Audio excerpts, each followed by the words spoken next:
حليما كثيرا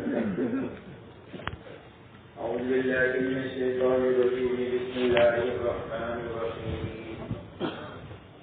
ومن أحسن قولا ممن دعا إلى الله وعمل صالحا وقال إنني من المسلمين وقال عليه الصلاة والسلام لا يؤمن أحدكم حتى يكون هواه تبعا لما جئت به أو كما قال عليه الصلاة والسلام.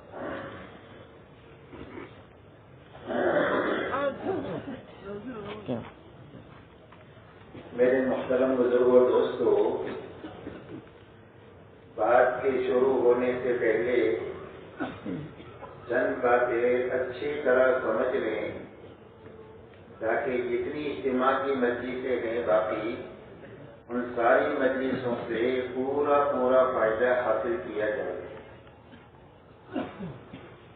اس کے لیے سب سے پہلی بات تو ہمارے ذہنوں میں یہ ہونی چاہیے کہ جو کوئی بھی چیز ہوتی ہے وہ صرف اللہ ہی کی طرف سے ہوتی ہے، اور اللہ علیم اور حکیم ہے۔ اللہ اپنے علم اور حکمت سے کوئی چیز کرتے ہیں، وہ ہمیں سمجھ میں نہ آئے لیکن اس میں ہمارے لیے بہتری ہوتی ہے۔ اسی کے ساتھ میں اللہ کا نظام داد و دہش کا یہ ہے کہ اللہ عمل پر بھی دیتے ہیں اور عمل کے لیے جو تکلیف اٹھانی پڑے اس تکلیف پر بھی انعام دیتے ہیں۔ ایک آدمی نماز کے لیے مسجد میں آیا تو نماز پر بھی اسے انعام ملے گا، اور مسجد تک چلنے پر جو تھکان ہوئی ہے اس پر بھی الگ سے انعام ملے گا۔ سردی میں آیا ہے تو سردی کا الگ انعام ملے گا، دھوپ میں آیا ہے تو دھوپ کی تکلیف برداشت کرنے کا الگ انعام ملے گا، نماز کا الگ انعام ملے گا۔ ایسے ہی اللہ کے راستے میں ہم لوگ آئیں گے، اللہ کے دین کے لیے اس راستے میں جو اعمال کریں گے ان اعمال پر بھی اللہ تعالیٰ انعامات دیں گے، اور ان اعمال کے کرنے میں اگر کوئی تکلیف اللہ اپنے علم اور حکمت کے راستے سے دیں تو اس پر بھی اللہ مستقل ہمیں انعام دیں گے۔ اس لیے اللہ کی طرف سے آنے والی ہر چیز پر ہمیں ہر حال میں راضی رہ کر اللہ کو خوش کرنا ہے۔ اللہ تعالیٰ ہمارے لیے آسان کرتا ہے۔ ماشاء اللہ مجمع بڑی قربانی کے ساتھ، بڑی محنت کے ساتھ، بڑی قربانی کے ساتھ اجتماع میں جمع ہوا ہے۔ اللہ تعالیٰ آپ حضرات کے جمنے کو بہت قبول فرمائے، پورے ملک کے سنبھلنے کا دینی اور دنیاوی اعتبار سے اور پورے عالم میں خیر کے پھیلنے کا اللہ تعالیٰ اس کو ذریعہ فرمائے۔ آمین۔ اسی کے ساتھ میرے محترم دوستوں ایک بات سمجھنی یہ ہے کہ ایک تو ہر مجلس میں شروع سے لے کر اخیر تک رہنا ہے تاکہ پوری بات سنی جائے، پوری بات سمجھی جائے۔ جب پوری بات سنیں گے اور سمجھیں گے تو ہی عمل پورا کر سکیں گے، اور جب عمل پورا کریں گے تو اس کا نفع پورا ملے گا۔ ادھورے عمل پر کبھی کام کا پورا نفع نہیں ملتا۔ اس لیے پورا کام کرنے کے لیے ضروری پورا سننا ہے، پورا سمجھنا ہے۔ اس کے لیے شروع سے لے کر آخر تک ہر مجلس میں رہنا، اسی کے ساتھ میں پوری مجلس میں بات کو جاگ کر سننا، اس لیے کہ آنکھیں بند ہو گئی تو کان بند ہو گئی۔ مجلس میں رہنے کے باوجود بھی کوئی بات دل تک نہیں پہنچے گی، اور جب بات دل تک نہیں پہنچے گی وہ زندگی کے رخ کو صحیح نہیں کرے گی۔ وہ بات دل تک جو پہنچتی ہے وہ زندگی کے رخ کو صحیح کر دیتی ہے۔ اللہ تعالیٰ نے دین کی باتوں میں بڑی طاقت رکھی ہے، ایک ایک بات زندگی بدلنے کے لیے کافی ہے۔ کتابوں میں واقعہ آتا ہے ایک جماعت ڈکیتی کرنے کی کوشش کر رہی تھی، ایک گھر پر ڈکیتی ڈالنے کی۔ اتنے میں گھر کے مالک کی طرف سے قرآن پڑھنے کی آواز آئی جو ان کے کانوں تک پہنچی، جس میں وہ یہ پڑھ رہے تھے أَلَمْ يَعْنِ لِلَّذِينَ آمَنُوا أَن تَخْشَعَ قُلُوبُهُمْ لِذِكْرِ اللَّهِ، کیا ایمان والوں کے لیے وقت آیا نہیں ہے کہ ان کے دل اللہ کے سامنے ڈر جائے؟ بس یہ بات کانوں کے راستے سے دل تک پہنچنی تھی کہ فوراً زبان سے نکلی، آ گیا آ گیا، اور اپنے سارے نقشوں کو توڑ کر بیت اللہ پہنچی پوری جماعت، اور ان کے جو بڑے تھے بہت بڑے اللہ والے بن کر دنیا سے گئے۔ یہ دین کی بات کا اثر ہے، جب دل تک پہنچتی ہے تو زندگی کے رخ کو صحیح کر دو۔ اس کے لیے جاگ کر سننا یہ دل تک بات کے پہنچانے کا بڑا سبب ہے، اور جاگنے کے لیے یہ ہے کہ آنکھیں بند نہیں کرنا، نیچے نہیں دیکھنا، گھٹنوں میں ہاتھ نہیں ڈالنا، غیر ضروری ٹیکا نہیں لگانا۔ پھر بھی اگر آنکھیں بند ہونے لگے تو اپنے آنکھوں کو مل کر اپنی نیند کو دور کیا جائے۔ پڑوسی لوگ بھی اپنے ساتھیوں کا خیال رکھے کہ کوئی سونے لگے تو ان کو محبت سے جگا دے، یہ ان کے ساتھ خیر خواہی کی بات ہے، یہ ان کے ساتھ بدخواہی کی بات نہیں۔ اس کے لیے جاگ کر بات کو سننا، اور اس کے لیے آسان راستہ یہ ہے کہ بات کرنے والے کی طرف دیکھتے رہنا، انشاءاللہ نیند نہیں آئے گی۔ اسی کے ساتھ میں میرے محترم دوستو، پوری بات کو دھیان اور توجہ سے سننا، کہ جسم بھی یہاں ہے اور دماغ بھی یہاں ہے، تاکہ بات کانوں کے راستے سے دل تک پہنچ جائے۔ اسی کے ساتھ عمل کی نیت سے بات کو سننا، اس لیے کہ اللہ کی طرف سے داد و دہیج کا جو نظام ہے وہ آدمی کی نیت ہے۔ اللہ کی طرف سے دو قاعدے کلیہ ہے۔ ایک قاعدہ کلیہ یہ ہے وَلَيْسَ لِلْإِنسَانِ إِلَّا مَا سَعَى، اور میں ہر انسان کو اس کی کوشش اور محنت کا بدلہ ملے گا۔ اللہ کی طرف سے کوشش پر انعامات ملتے ہیں۔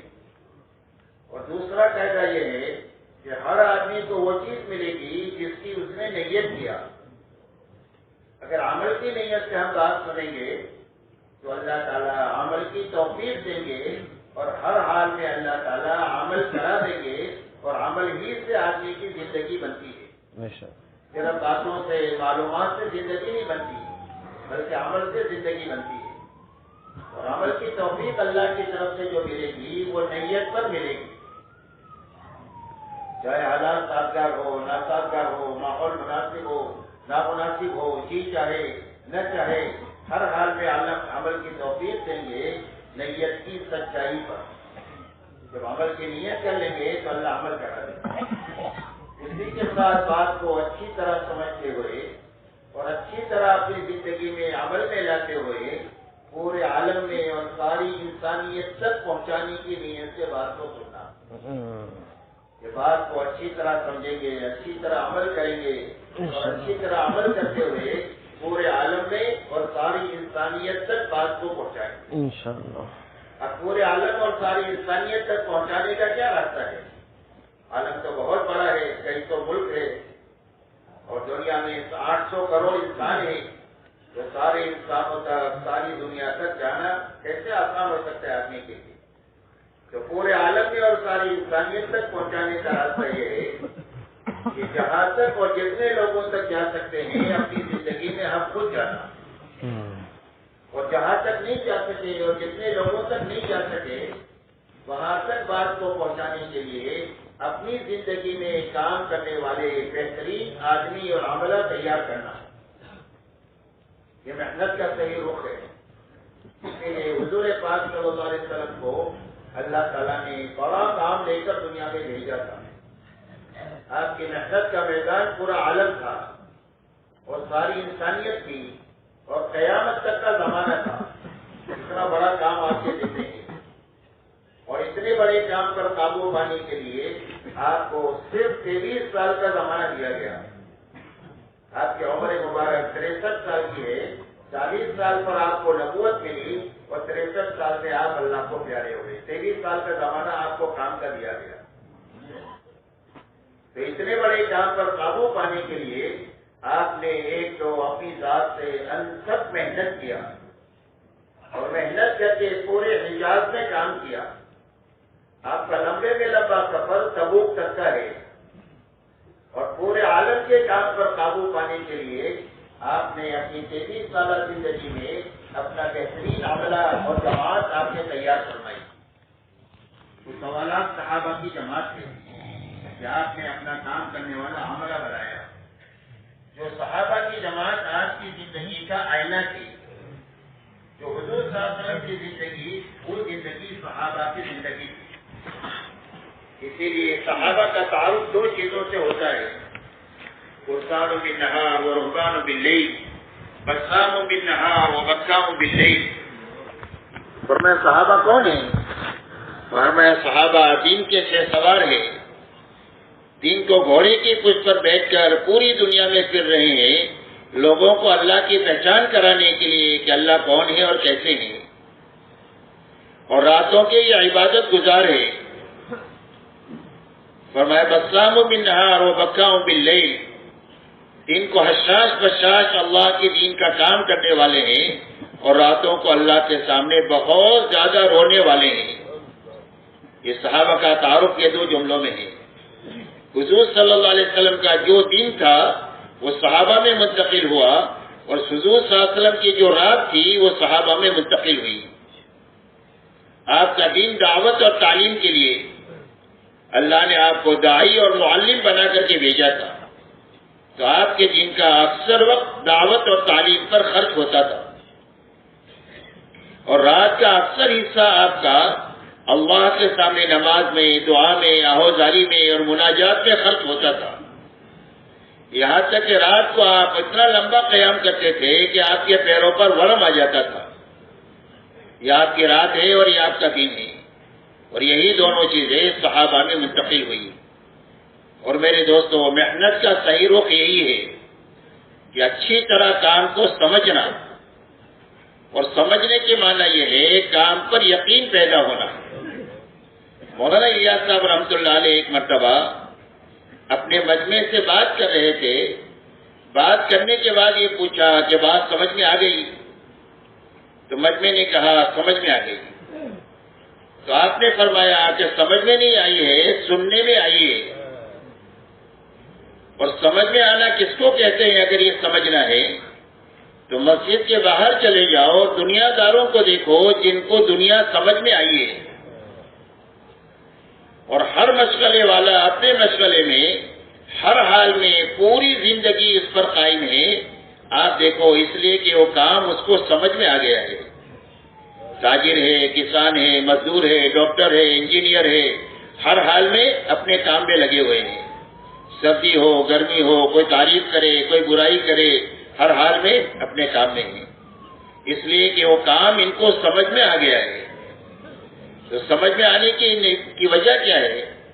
فرمایا سمجھ میں آنے کی وجہ یہ ہے کہ ہر آدمی کا یقین یہ ہے کہ میری زندگی میں جو ضرورت بھی پیش آئے گی، ایک سوئی سے لے کر بڑے سے بڑی ضرورت، وہ میرے اس مشغلے سے پوری ہوگی. سوئی کی ضرورت ہوگی تو میری دکان سے آئے گی. بچے بڑے ہو جائیں گے، شادی کا خرچہ دکان سے آئے گا. گاڑی گھر کی ضرورت پڑے تو میری دکان سے، میری ملازمت سے، میری ڈاکٹری سے، میری انجین سے آئے گی. ہر ایک کو اپنی تمام تر ضرورتوں کے پورا ہونے کا یقین اپنے مشغلے کے ساتھ ہے، جس کی بنا پر ان کو اپنے کام پر استقامت ہے. فرمایا ایسا ہی کام کیا، اسے سمجھنا سیرت کی روشنی میں کہ ہمارا یقین یہ بنے کہ ہمارے تمام تر انفرادی اور اجتماعی اور ہمارے تمام تر دنیا اور آخرت کے مسائل کا حل اللہ نے ہمارے دین میں اور دین کی محنت میں رکھا ہے. فرمایا یقین کے پیدا ہونا یہ سمجھ کی علامت ہے اور یہی استقامت کا ذریعہ ہے. اس کے لیے میرے محترم دوستو، کام کا صحیح رخ یہی ہے کہ کام کو اچھی طرح سمجھنا، یقین کے ساتھ اس میں لگنا، اچھی طرح کرنا، اچھی طرح کرنے والے آدمی تیار کرنا. اس لیے کہ مجمع سے مجمع کا بننا یہی کام کی حفاظت کا سب سے بڑا ذریعہ ہے. اسی لیے صحابہ آپ کے ہاتھوں بنے، اور صحابہ کے ہاتھوں تابعین کا مجمع بنا، اور تابعین کے ہاتھوں تبع تابعین کا مجمع بنا. اس کے بعد اللہ تعالیٰ نے اولیاء اللہ کا سلسلہ چلایا. ایک ایک ولی کے ہاتھوں لاکھوں لاکھوں لوگ بنے. علماء ربانین کا سلسلہ بنا ہے، ایک ایک علماء ربانی کے ہاتھوں لاکھوں لاکھوں لوگ بنے. پھر اللہ تعالیٰ نے کام کا ایسا رخ عطا فرمایا امت پر رحم فرما کر اور انسانیت پر رحم فرما کر کہ حضور صلی اللہ علیہ وسلم کے زمانے میں کام کا جو رخ تھا اللہ نے دوبارہ اس امت میں پھر چلایا۔ آپ کے زمانے میں کام کا یہ رخ تھا کہ ہر ایمان والا اپنے دین کے بارے میں فکر مند تھا، تاجر ہو، کسان ہو، مزدور ہو، ملازم ہو، مالدار ہو، غریب ہو، مرد ہو، عورت ہو، جوان ہو، بوڑھا ہو، ہر ایمان والا اپنے دین کے بارے میں فکر مند تھا کہ میرا دین پورا ہونا چاہیے، کامل ہونا چاہیے، میرے دین میں حقیقت ہونی چاہیے، اور ہمارا دین پھیلنا اور پھلنا چاہیے، یہ کسی جگہ رکنا نہیں چاہیے، بلکہ دنیا کے ہر کچے پکے مکان میں اللہ کا یہ دین صحیح شکل میں پہنچنا چاہیے۔ ہر ایمان والے کا یہی جذبہ تھا، ہر ایمان والے کی یہی فکر تھی، ہر ایمان والے کی یہی محنت تھی۔ اللہ نے وہ انداز ہمارے زمانے میں چالو فرمایا۔ آپ دیکھو یہ پورا مجمع ہے، مختلف شعبوں سے تعلق ہے اس کا، کوئی تاجر ہے، کوئی کسان ہے، کوئی مزدور ہے، کوئی مالدار ہے، کوئی غریب ہے، کوئی جوان ہے، کوئی بوڑھا ہے، کوئی تندرست ہے، کوئی بیمار ہے۔ آپ دیکھو ساری نوعیتیں ہیں، لیکن سارے ایک مقصد پر جمع ہیں۔ صرف ہماری جمع ہونے کی بنیاد دین ہے، یہ دین ہماری زندگیوں میں آ جائے اور پوری امت میں آ جائے اور امت کے راستے سے انسانیت میں آ جائے۔ ہماری جمع ہونے کی صرف یہی غرض ہے کہ بھئی یہی غرض ہے نا بھائی، الحمدللہ اسی غرض کے لیے جمع ہوئی۔ اور اللہ نے ایسا طاقتور کام دیا کہ ایک گاؤں میں ان پڑھ آدمی صحیح فکر لے لے، صحیح محنت کرنے لگ جائے اور دعا کرنے میں لگ جائے تو پورے گاؤں کا نقشہ بدل دے۔ ایک شہر میں ایک آدمی دیوانہ وار کام شروع کرے تو شہر کا رخ بدل دے۔ ایک یونیورسٹی میں ایک بچہ صحیح فکر لے لے تو یہ پوری یونیورسٹی اور کالج کا رخ بدل دے۔ آپ کو دنیا میں سینکڑوں نہیں ہزاروں ایسی مثالیں ملیں گی کہ ایک آدمی کی فکر پر گاؤں بدلا، شہر بدلا، ملک بدلا۔ اللہ تعالیٰ نے ایسا طاقتور کام جو ہے وہ عطا فرمایا۔ اس لیے میرے دوستو اس کام کو اچھی طرح سمجھنا ہے، سمجھتے ہوئے اچھی طرح کرنا ہے، اچھی طرح کرتے ہوئے اچھی طرح کرنے والے آدمی بنانا ہے، تاکہ ہم چلے جائیں تو ہمارے جانے سے کام میں کوئی خلل نہیں پڑنا چاہیے، بلکہ کام اپنی رفتار کے ساتھ صحیح شکل میں چلتے رہنا چاہیے۔ جس طرح باپ اپنی زندگی میں اپنے بچوں کو کام سمجھا دیتا ہے، سکھا دیتا ہے، بچے جب کام پر لگ جاتے ہیں تو باپ اطمینان سے جی بھی لیتا ہے، اطمینان سے مر بھی جاتا ہے۔ ایسا ہی ہماری زندگی میں، ہماری مسجد میں، ہمارے حلقے میں، ہمارے پنکوسے میں، ہمارے شہر میں، ہمارے ملک میں، عالم میں ایک بہترین مجمع کام کا ایسا تیار ہونا چاہیے جو کام کی صحیح سمجھ رکھتا ہو، صحیح طریقے سے کر رہا ہو اور صحیح طریقے سے کرتے ہوئے آدمی بنانے کی استعداد ان میں پیدا نہیں ہو گئی ہو، تو ہم اطمینان سے جی بھی سکیں گے اور اطمینان کے ساتھ مر بھی سکیں گے۔ تو ان باتوں کی رعایت کے ساتھ ہر مجلس میں بیٹھنا ہے، اور یہ 2 دن ابھی بچے ہیں مشکل سے، 1 دن بچا ہے، ایسا اچھا گزارنا ہے کہ اللہ کو ہمارا یہ گزارنا پسند آ جائے اور اللہ ہم کو قبول کر لے، اور اللہ تعالی ہم کو اپنے قدردان بندوں میں شمار فرما لے کہ ہماری نعمت کے قدردان ہیں، ہم نے ان کو توفیق دیا یہاں تک آنے کی، ہم نے ان کے لیے آسانی پیدا کی، اور اس نعمت پر انہوں نے وہ قدر کیا کہ اپنا اچھا ایسا وقت گزارا کہ ہم کو پسند آ گیا، لہذا ہم ان کو اپنے کام کے لیے قبول فرما لیں گے۔ اور جب اللہ قبول فرما لیں گے تو اللہ موت تک کام لیں گے اور قبولیت کے ساتھ کام لیں گے۔ اللہ تعالیٰ قبول کر لیں گے تو موت تک کام لیں گے اور قبولیت کے ساتھ کام لیں گے، اور کام کے لیے جس چیز کی ضرورت ہوگی اللہ تعالیٰ اپنے خزانے سے دیں گے۔ صلاحیت کی ضرورت ہے تو صلاحیت اللہ اپنے خزانے سے دیں گے، وقت کی ضرورت ہے تو اللہ وقت اپنے خزانے سے دیں گے، اور مال کی ضرورت ہے تو مال اپنے خزانے سے دیں گے، اور اللہ تعالیٰ پوری عالم میں قبولیت کے ساتھ کام لے کر ہماری دنیا بھی سنوار دیں گے، آخرت بھی سنوار دیں گے۔ اس لیے ان باتوں کو سامنے رکھ کر ہر مجلس میں بیٹھ کر اپنے آپ کو اللہ کے دربار میں قدردان بنا کر پیش کرنا ہے، تاکہ اللہ تعالیٰ ہمیں اپنے کام کے لیے قبول کرے، اور صرف ہمیں نہیں بلکہ اللہ ہماری نسلوں کو اپنے کام کے لیے قبول فرمائے۔ کیونکہ ایسے بیٹھیں گے انشاءاللہ، اللہ تعالیٰ قبول فرمائے۔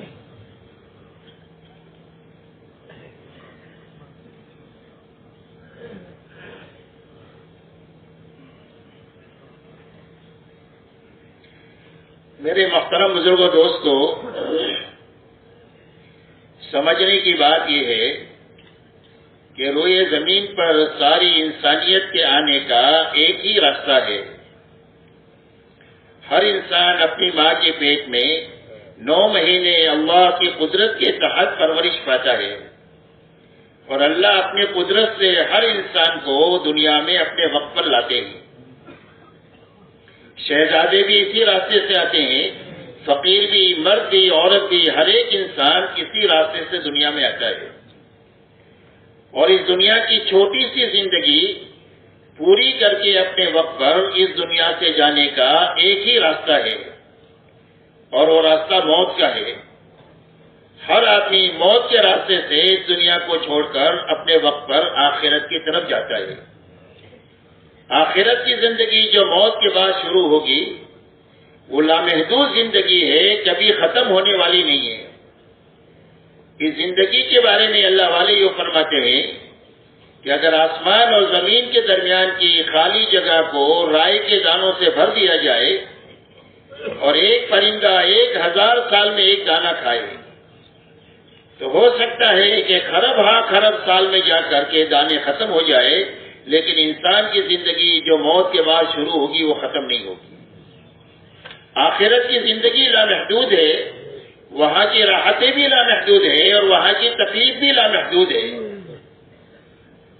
اسی لیے جناب رسول اللہ صلی اللہ علیہ وسلم ارشاد فرماتے ہیں کہ قیامت کے دن ایک آدمی کو لایا جائے گا کہ جس نے دنیا میں کبھی تکلیف دیکھی ہی نہیں، ہمیشہ راحت اور آرام ہی میں زندگی گزاری، لیکن اس کا شمار جہنم والوں میں سے ہوا، جس کی بنیاد پر اس کو جہنم میں چند سیکنڈ کے لیے ڈال کر یہ پوچھا جائے گا کہ کیا تو نے کبھی کوئی نعمت دیکھی؟ تو جہنم کی چند سیکنڈ کی تکلیف کے مقابلے میں اپنی پوری زندگی کی راحت اور آرام کو بھول جائے گا، اور قسم کھا کر اللہ کے سامنے یہ کہے گا کہ خدا پاک کی قسم، راحت کسے کہتے مجھے نہیں معلوم۔ فرمایا ایک آدمی ایسا لایا جائے گا جس نے دنیا میں کبھی راحت نہیں دیکھی، ہمیشہ ہر لائن کی تکلیف کے ساتھ زندگی گزاری، لیکن قیامت کے دن اس کا شمار جنت والوں میں سے ہوگا۔ فَيُسْبَقُ فِي الْجَنَّةِ سَبْقًا، اسے جنت میں تھوڑی دیر کے لیے داخل کر کے پوچھا جائے گا کہ کیا تو نے کبھی کوئی تکلیف دیکھی؟ تو جنت کی چند سیکنڈ کی راحت اور آرام کے مقابلے میں اپنی پوری زندگی کی تکلیف کو بھول جائے گا، اور قسم کھا کر اللہ کے سامنے یہ کہے گا کہ خدا پاک کی قسم، تکلیف کسے کہتے مجھے نہیں معلوم۔ اس لیے آخرت کی تکلیف بھی لامحدود ہے، اور آخرت کی راحت بھی لامحدود ہے۔ دنیا کی راحت بھی معمولی ہے، تھوڑی ہے، اور یہاں کی تکلیف بھی تھوڑی ہے۔ اب میرے محترم دوستو، دنیا کی ایک چھوٹی سی زندگی بھی اور مرنے کے بعد کی خزینہ ختم ہونے والی آخرت کی زندگی کے بننے کے لیے ایک ہی راستہ ہے، اور وہ راستہ صرف دین اسلام کا ہے۔ اسی لیے اللہ تعالیٰ نے قرآن پاک میں اعلان فرمایا، ان الدین عند اللہ الاسلام، فرمایا ساری انسانیت کے لیے اور قیامت تک کے زمانے کے لیے ہر انسان کے لیے کامیابی کا ایک ہی راستہ ہے، اور وہ صرف دین اسلام ہے۔ اللہ تعالیٰ نے سارے ادیان کو ختم فرما کر ساری انسانیت کے لیے قیامت تک کے لیے ایک ہی راستہ طے فرمایا، اور وہ صرف دین اسلام کا طے فرمایا۔ دوسری جگہ پر اللہ تعالیٰ قرآن پاک میں ارشاد فرماتے ہیں، وَمَن يَبْتَغِي غَيْرَ الْإِسْلَامِ دِينًا فَلَن يُقْبَلَ مِنْهُ وَهُوَ فِي الْآخِرَةِ مِنَ الْخَاسِرِينَ۔ فرمایا اسلام کے علاوہ کسی اور راستے پر چل کر کے آدمی آئے گا، چاہے اسلام سے پہلے آسمانی جتنے مذہب تھے اس میں سے کسی مذہب پر بھی چل کر کے آئے گا تو اللہ کے یہاں پر مقبول نہیں ہوگا، اور اس کی آخرت ہمیشہ ہمیشہ کے لیے اجڑ جائے گی، جو اسلام کے علاوہ کسی اور راستے پر چل کر کے آئے گا۔ اس لیے میرے محترم دوستو، یہ بنیادی بات ہے جس کو سمجھنا بھی ہے، ایمان والوں کو سمجھانا بھی ہے، اور ایمان والوں کے راستے سے پوری انسانیت کے سمجھنے کی راہیں سوچنی بھی ہے، اس کی فکر بھی کرنی ہے، اور اللہ سے دعا مانگنی ہے کہ ساری انسانیت کو اللہ دین اسلام کے راستے سے تباہی سے بچا کر ہمیشہ ہمیشہ کی کامیابی سے ہمکنار کر دے۔ اس لیے کہ ساری انسانیت کی کامیابی کا ایک ہی راستہ ہے اور وہ صرف دین اسلام ہے۔ اسی لیے حدیث پاک میں آتا ہے کہ دنیا میں 4 قسم کے لوگ ہیں۔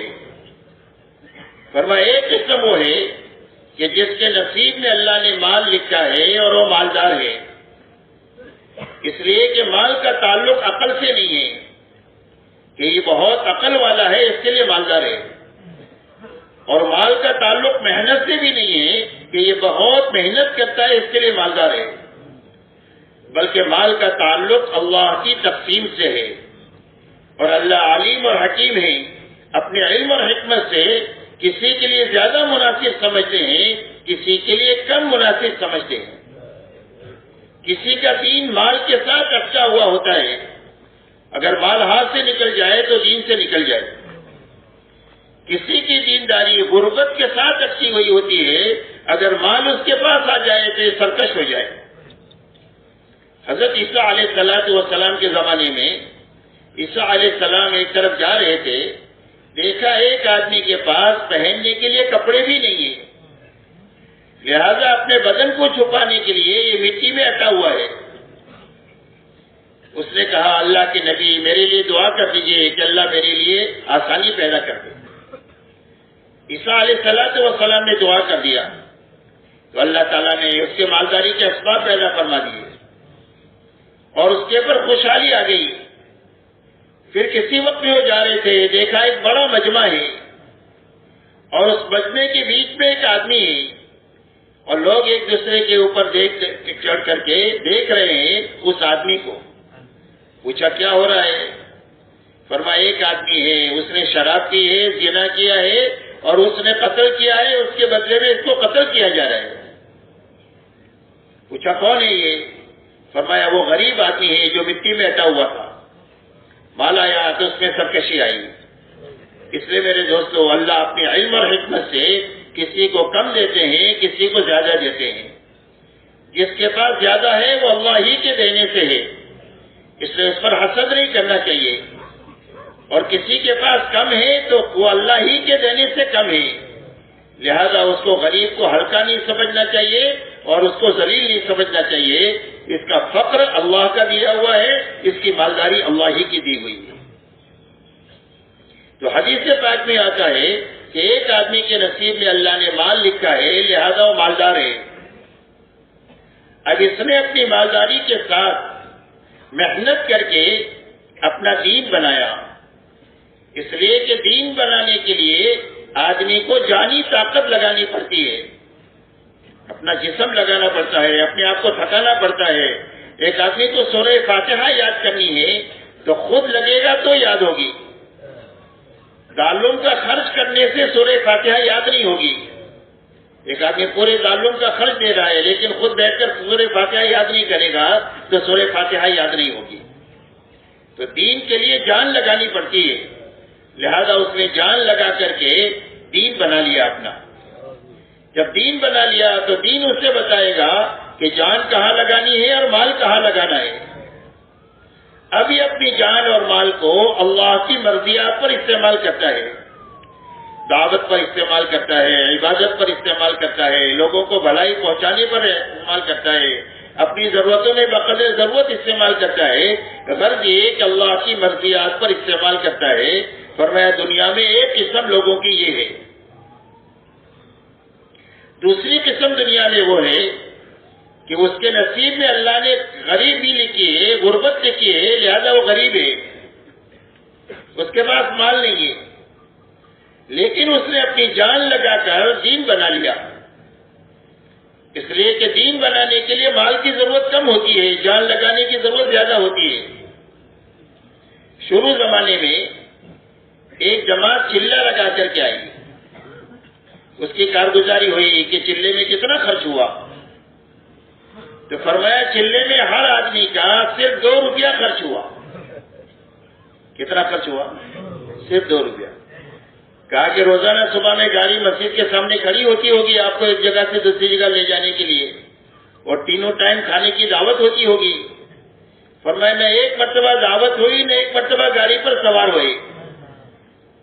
تہجد پڑھ کر کے چلنا شروع کرتے تھے، گھنٹوں چلنے کے بعد کسی منزل پر پہنچتے تھے، وہاں جا کر کام شروع کرتے، لوگوں سے ملاقات کرتے، لوگوں کو ایمان آخرت سمجھاتے، ان کی تشکیلیں کرتے۔ دوپہر کا وقت ہوتا تو دو ساتھی ایک باغ میں جا کر امرود کی ایک ٹوکری چند پیسوں میں لے کر آ جاتے، سارے ساتھی مل کر وہ امرود کھا لیتے۔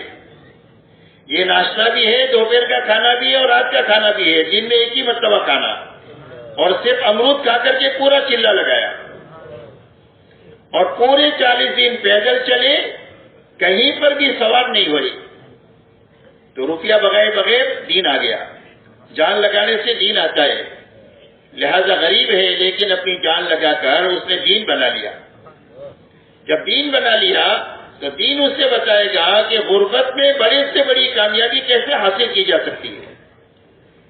جب یہ مالدار کو دیکھتا ہے تو اس کے دل میں یہ جذبہ اٹھتا ہے کہ اگر اللہ مجھے بھی مال دیتے تو میں بھی دعوت کے ایسے تقاضوں میں پوری دنیا میں پھرتا، میں ایسا ہی عبادت پر اپنی جان مال کو لگاتا، اللہ کی مخلوق کو راحت پہنچانے پر میں بھی اپنی جان مال ایسے ہی لگاتا جیسے یہ مالدار لگا رہا ہے۔ فرمایا ہے دوسری قسم ہے دنیا میں، جناب رسول اللہ صلی اللہ علیہ وسلم ارشاد فرماتے ہیں کہ یہ دونوں اجر اور ثواب کے اعتبار سے برابر ہے۔ جو مالدار دیندار کا جو اکرام اللہ کریں گے وہی اکرام اس غریب کے دیندار کا بھی اکرام کریں گے، اس کے دل کے صحیح جذبے کی بنیاد پر، اس لیے کہ اللہ کی نگاہ تو انسان کے دل پر ہوتی ہے کہ دل میں کیا جذبہ ہے، اور اس جذبے کے اعتبار سے اس کے ساتھ میں معاملہ ہوتا ہے۔ مہاجرین کی جماعت آئی حضور صلی اللہ علیہ وسلم کے پاس اور یہ فرمایا کہ اللہ کے رسول یا انصار تو ساری خیر لے لیے، ان کی تعداد بھی زیادہ ہے، جب جان لگانے کا موقع آتا ہے تو جان زیادہ لگاتے ہیں، اور یہ مالدار بھی ہے تو مال لگانے کا تقاضا آتا ہے تو مال بھی زیادہ لگاتے ہیں۔ اللہ کے رسول ہماری تعداد بھی تھوڑی ہے اور ہم غریب بھی ہے، تو آپ نے فرمایا تم ان کے ساتھ جانا ہونا چاہتے ہو؟ فرمایا ان کے ساتھ ہونا چاہتے ہیں۔ فرمایا ان کی تعریف کرو، ان کے لیے دعا کرو۔ کیا کرو؟ ان کی قربانی کی کیا کرو؟ تعریف کرو، اور ان کے لیے دعا کرو، تم ان کے ساتھ ہو۔ اللہ کے داد و دہیش کا یہ نظام ہے۔ حضور صلی اللہ علیہ وسلم کے زمانے میں کام کا یہ رخ تھا کہ جب کوئی تقاضا آتا تھا تو آپ نماز کے عنوان پر مسجد میں سب کو جمع کر لیتے۔ اب جو مجمع مسجد میں آیا ہے اس میں ایک مجمع وہ ہے جس کے پاس سواری بھی ہے، سفر کا توشہ بھی ہے، اور بڑا مجمع وہ ہے جس کے پاس توشہ بھی نہیں ہے، سواری بھی نہیں ہے۔ تو جن کے پاس سواری اور توشہ ہے وہ تو تقاضے پر چلے گئے، جن کے پاس سواری اور توشہ نہیں ہے ان کے پاس حضور صلی اللہ علیہ وسلم کے پاس بھی اتنا مال نہیں ہے کہ ان کو سوار کرے، ان کو توشہ دے۔ تو استطاعت والے تو چلے گئے اور جو معذور تھے وہ رہ گئے، لیکن قرآن ان کے بارے میں کہہ رہا ہے کہ اس حالت میں یہ رکے ہیں کہ ان کی آنکھوں سے آنسو جاری ہے کہ یہ تو چلے گئے اور ہم تو رہ گئے۔ ایک کام کا تقاضا آیا تھا، انہوں نے پورا کر لیا، ہم رہ گئے۔ حضور صلی اللہ علیہ وسلم ارشاد فرماتے ہیں کہ یہ رونے والے جانے والوں کے ساتھ ہیں، اور جو اکرام ان رونے جانے والوں کا اللہ کریں گے وہی اکرام اللہ ان رونے والوں کا وہی اکرام کریں گے۔ اس لیے میرے دوستوں فرمایا دنیا میں ایک قسم غریب کی ہے لیکن وہ دیندار ہے، اس نے محنت کر کے دین بنا لیا اپنا۔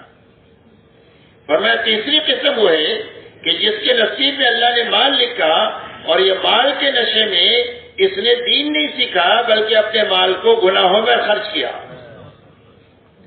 اور لوگوں کو تکلیف پہنچانے پر خرچ کیا اور گناہوں کے کاموں میں خرچ کیا۔ فرمایا تیسری قسم دنیا میں وہ ہے۔ چوتھی قسم دنیا میں وہ ہے کہ اس کے نصیب میں مال نہیں تھا لہذا اللہ نے اس کو غریب ہی رکھا، لیکن غربت میں اس نے دین نہیں سیکھا۔ اب جب دین نہیں سیکھا ہے تو یہ مالدار بے دین کو جب دیکھتا ہے تو اس کے اندر میں ایک ہوک اٹھتی ہے اور اس کی رال ٹپکتی ہے کہ اگر یہ مالدار بے دین کے جتنا مال مجھے ملتا تو میں بھی گناہوں میں اور عیاشیوں میں اور لوگوں کو تکلیف پہنچانے میں ایسا ہی خرچ کرتا جیسے یہ مالدار بے دین کر رہا ہے۔ جناب رسول اللہ صلی اللہ علیہ وسلم ارشاد فرماتے ہیں کہ یہ دونوں وبال کے اعتبار سے برابر ہے۔ جو پکڑ اس مالدار بے دین کی ہوگی، اس غلط جذبے کی وجہ سے اس غریب بے دین کی بھی وہی پکڑ ہوگی۔ اس لیے میرے دوستو، بنیادی بات یہ ہے کہ دنیا کا کوئی بھی حال کامیابی کے لیے نہیں ہے اور کوئی بھی حال ناکامی کے لیے نہیں ہے۔ کامیابی اور ناکامی کی بنیاد صرف دینداری اور بے دینی ہے کہ دین ہوگا تو اللہ کامیاب کریں گے، بے دینی ہوگی تو اللہ ناکام کریں گے، اور کامیابی اور ناکامی حقیقت میں جو کھلے گی وہ موت کے وقت میں کھلے گی۔ اس لیے میرے دوستو، ہماری محنت دعوت اور تبلیغ کی اس بات کی ہے کہ ہر ایمان والا اپنی زندگی میں پورے دین کو حقیقت کے لانے کے ساتھ محنت کے ساتھ جیے اور محنت پر مرے، اس لیے کہ اللہ کی طرف سے جو مطالبہ ہے یہ پورے دین میں داخلے کا ہے۔ اگر زندگی میں دین ہے لیکن ادھورا ہے، اور ادھورا دین اس کو کہتے ہیں کہ اللہ تعالیٰ کی طرف سے جو احکامات ہے وہ کرنے کے لائن کے احکامات ہے اور بچنے کے لائن کے احکامات ہے۔ یہ کرنا ہے، اس سے بچنا ہے، یہ دو لائن کے احکامات ہیں اللہ کی طرف سے۔ کرنے کی کچھ کام کرنا، کچھ نہیں کرنا، چھوڑ دینا۔ بچنے کی کچھ چیزوں سے بچنا، کچھ چیزوں سے نہیں بچنا، یہ ادھورا دین ہے۔ تو جب زندگی میں دین ادھورا ہوگا تو دنیا میں نقد مصیبتیں آئیں گی۔ اسی لیے فرمایا ما اصابکم من مصیبت فبما کسبت ایدیکم ویعفو عن کثیر۔ اللہ فرماتے ہیں جو مصیبت دنیا میں تمہارے پر آ رہی ہے تمہارے غلط کاموں کی وجہ سے آ رہی ہے، اور بہت ساری غلطیاں تو ہے جو اللہ تعالیٰ معاف فرما دیتے ہیں۔ اس لیے جب دین ادھورا ہوگا تو مصیبتیں آئیں گی۔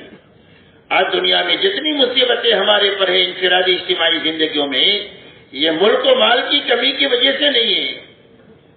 ملک بھی بہت ہے، مال بھی بہت ہے، جتنی مصیبتیں ہیں وہ دین کی کمی کی وجہ سے ہے۔ اس لیے دعوت اور تبلیغ کی محنت اس بات کی ہے کہ ہر فرد امت کی زندگی میں پورا دین آئے اور اپنی حقیقت کے ساتھ آئے، اس لیے کہ اللہ کا مطالبہ ایمان والوں سے پورے دین کا ہے۔ اللہ تعالیٰ قرآن پاک میں ارشاد فرماتے ہیں یا ایھا الذین آمنوا ادخلوا فی السلم کافۃ ولا تتبعوا خطوات الشیطان انہ لکم عدو مبین۔ اللہ جل شانہ ارشاد فرماتے ہیں کہ اے ایمان والو، دین میں اور اسلام میں پورے داخل ہو جاؤ اور شیطان کے نقش قدم پر مت چلو، اس لیے کہ شیطان تمہارا کھلا ہوا دشمن ہے۔ اس آیت کریمہ کے شان نزول کے بارے میں مفسرین نے یہ لکھا ہے کہ یہ آیت اتری حضرت عبداللہ ابن سلام رضی اللہ تعالیٰ عنہ کے بارے میں۔ بھائی آپ حضرات سے درخواست ہے کہ کوئی بھی ساتھی جو ہے وہ فوٹو نہ اتارے ہمارے مجمع میں، جن کا موبائل چالو ہے بند کرے، یہ مہربانی کریں۔ یہ دینی مجلس ہے، دینی مجلسوں کو بے دینی کے ساتھ کبھی بھی نہیں چلایا جا سکتا، اس لیے مہربانی کر کے کوئی بھی فوٹو نہ لے، نہ مجمع کا نہ لے اور نہ بیان کرنے والے کا نہ لے اور نہ کسی کا نہ لے، اتنی مہربانی کرے۔ اللہ تعالیٰ جزائے خیر دے آپ حضرات۔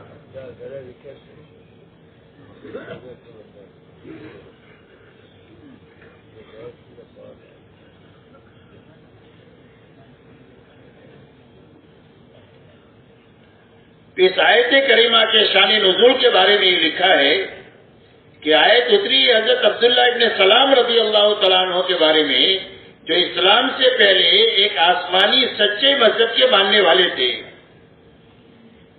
اور اس مذہب میں اونٹ کا گوشت کھانا منع تھا۔ اسلام میں حلال ہے، فرض واجب نہیں ہے کہ آپ کو کھانا ہی پڑے گا، ایک مباح چیز ہے۔ مباح چیز کا حکم یہ ہے کہ آپ کریں تو ٹھیک ہے، نہ کریں تو کوئی گناہ نہیں ہے۔ ان کے دل میں یہ بات آئی کہ اگر میں اونٹ کا گوشت نہ کھاؤں تو میرا اسلام پر بھی عمل ہو جائے گا، اور اسلام سے پہلے جو سچا مذہب تھا جس کو اللہ نے اسلام کے آنے کے بعد منسوخ کر دیا ہے، اس پر بھی میرا عمل ہو جائے گا۔ ایسے اچھے جذبے سے ایک مباح چیز کو چھوڑ دیا، کوئی فرض نہیں چھوڑا، کوئی واجب نہیں چھوڑا، کوئی گناہ کا کام نہیں کیا، ایک مباح چیز چھوڑی اور ایسے اچھے جذبے سے چھوڑی۔ اس پر اللہ تعالیٰ قرآن پاک میں آیت اتار رہے ہیں کہ اے ایمان والو، اسلام میں پورے داخل ہو جاؤ۔ اسلام کے آنے کے بعد کسی اور مذہب کی طرف، کسی اور تہذیب اور تمدن کی طرف، کسی اوروں کے طور و طریق کی طرف للچائی ہوئی نگاہوں سے دیکھنا اللہ اس کو برداشت نہیں کریں گے، اس لیے کہ ہم نے دین اسلام پورا پورا تمہارے پر اتار دیا ہے۔ الیوم اکملت لکم دینکم واتممت علیکم نعمتی ورضیت لکم الاسلام دینا، کہ آج کے دن ہم نے دین کو پورا پورا اتار دیا ہے۔ زندگی میں کوئی کام آپ کو ایسا نہیں ملے گا پیدائش سے لے کر موت تک جس میں اللہ کے اور اللہ کے نبی کی طرف سے آپ کی، ہماری اور پوری امت اور انسانیت کی رہبری نہ ہوئی ہو۔ اس نے فرمایا دین پورا اتار دیا ہے اور اپنی نعمتوں کو تمہارے پر تمام کیے دیا ہے۔ نعمتیں پوری پوری اللہ کی طرف سے جو ملے گی وہ دین کے راستے سے ملے گی۔ اور یہ فرمایا وَرَضِيتُ لَكُمُ الْإِسْلَامَ دِينًا، اور اسلام کو تمہارے لیے پسند کر کے ہم نے دین بنایا ہے، لہذا ادھر ادھر ٹانگ جھانک کرنے کی اجازت نہیں۔ اس لیے ہر ایمان والے مرد اور عورت سے اس بات کا مطالبہ ہے کہ اپنی زندگی میں دین پر پوری طاقت لگاتے ہوئے کہ پورا دین حقیقت کے ساتھ میری زندگی میں آئے، اس کے ساتھ جینا اور اس کے ساتھ مرنا ہر مسلمان کی سب سے پہلی ذمہ داری ہے۔ اس لیے کہ جب محنت کے ساتھ جئیں گے تو اللہ محنت کی برکت سے دین کی تکمیل فرما دیں گے، اور اگر دین کی تکمیل نہ بھی ہوئی، کچھ کمی کوتاہی رہ گئی، تو اللہ محنت کی برکت سے اس کو معاف فرما دیں گے اور کاملی میں اس کا حشر فرمائیں گے۔ کتابوں میں ایک واقعہ آتا ہے کہ ایک آدمی نے 100 آدمیوں کو قتل کیا۔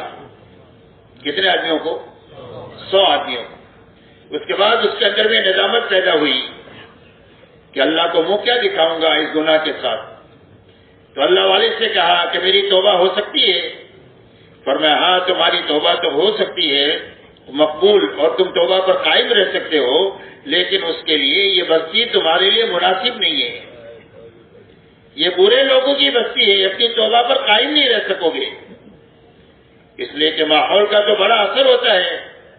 ماحول کا اثر ایسا ہوتا ہے جیسا کہ موسم کا اثر ہوتا ہے۔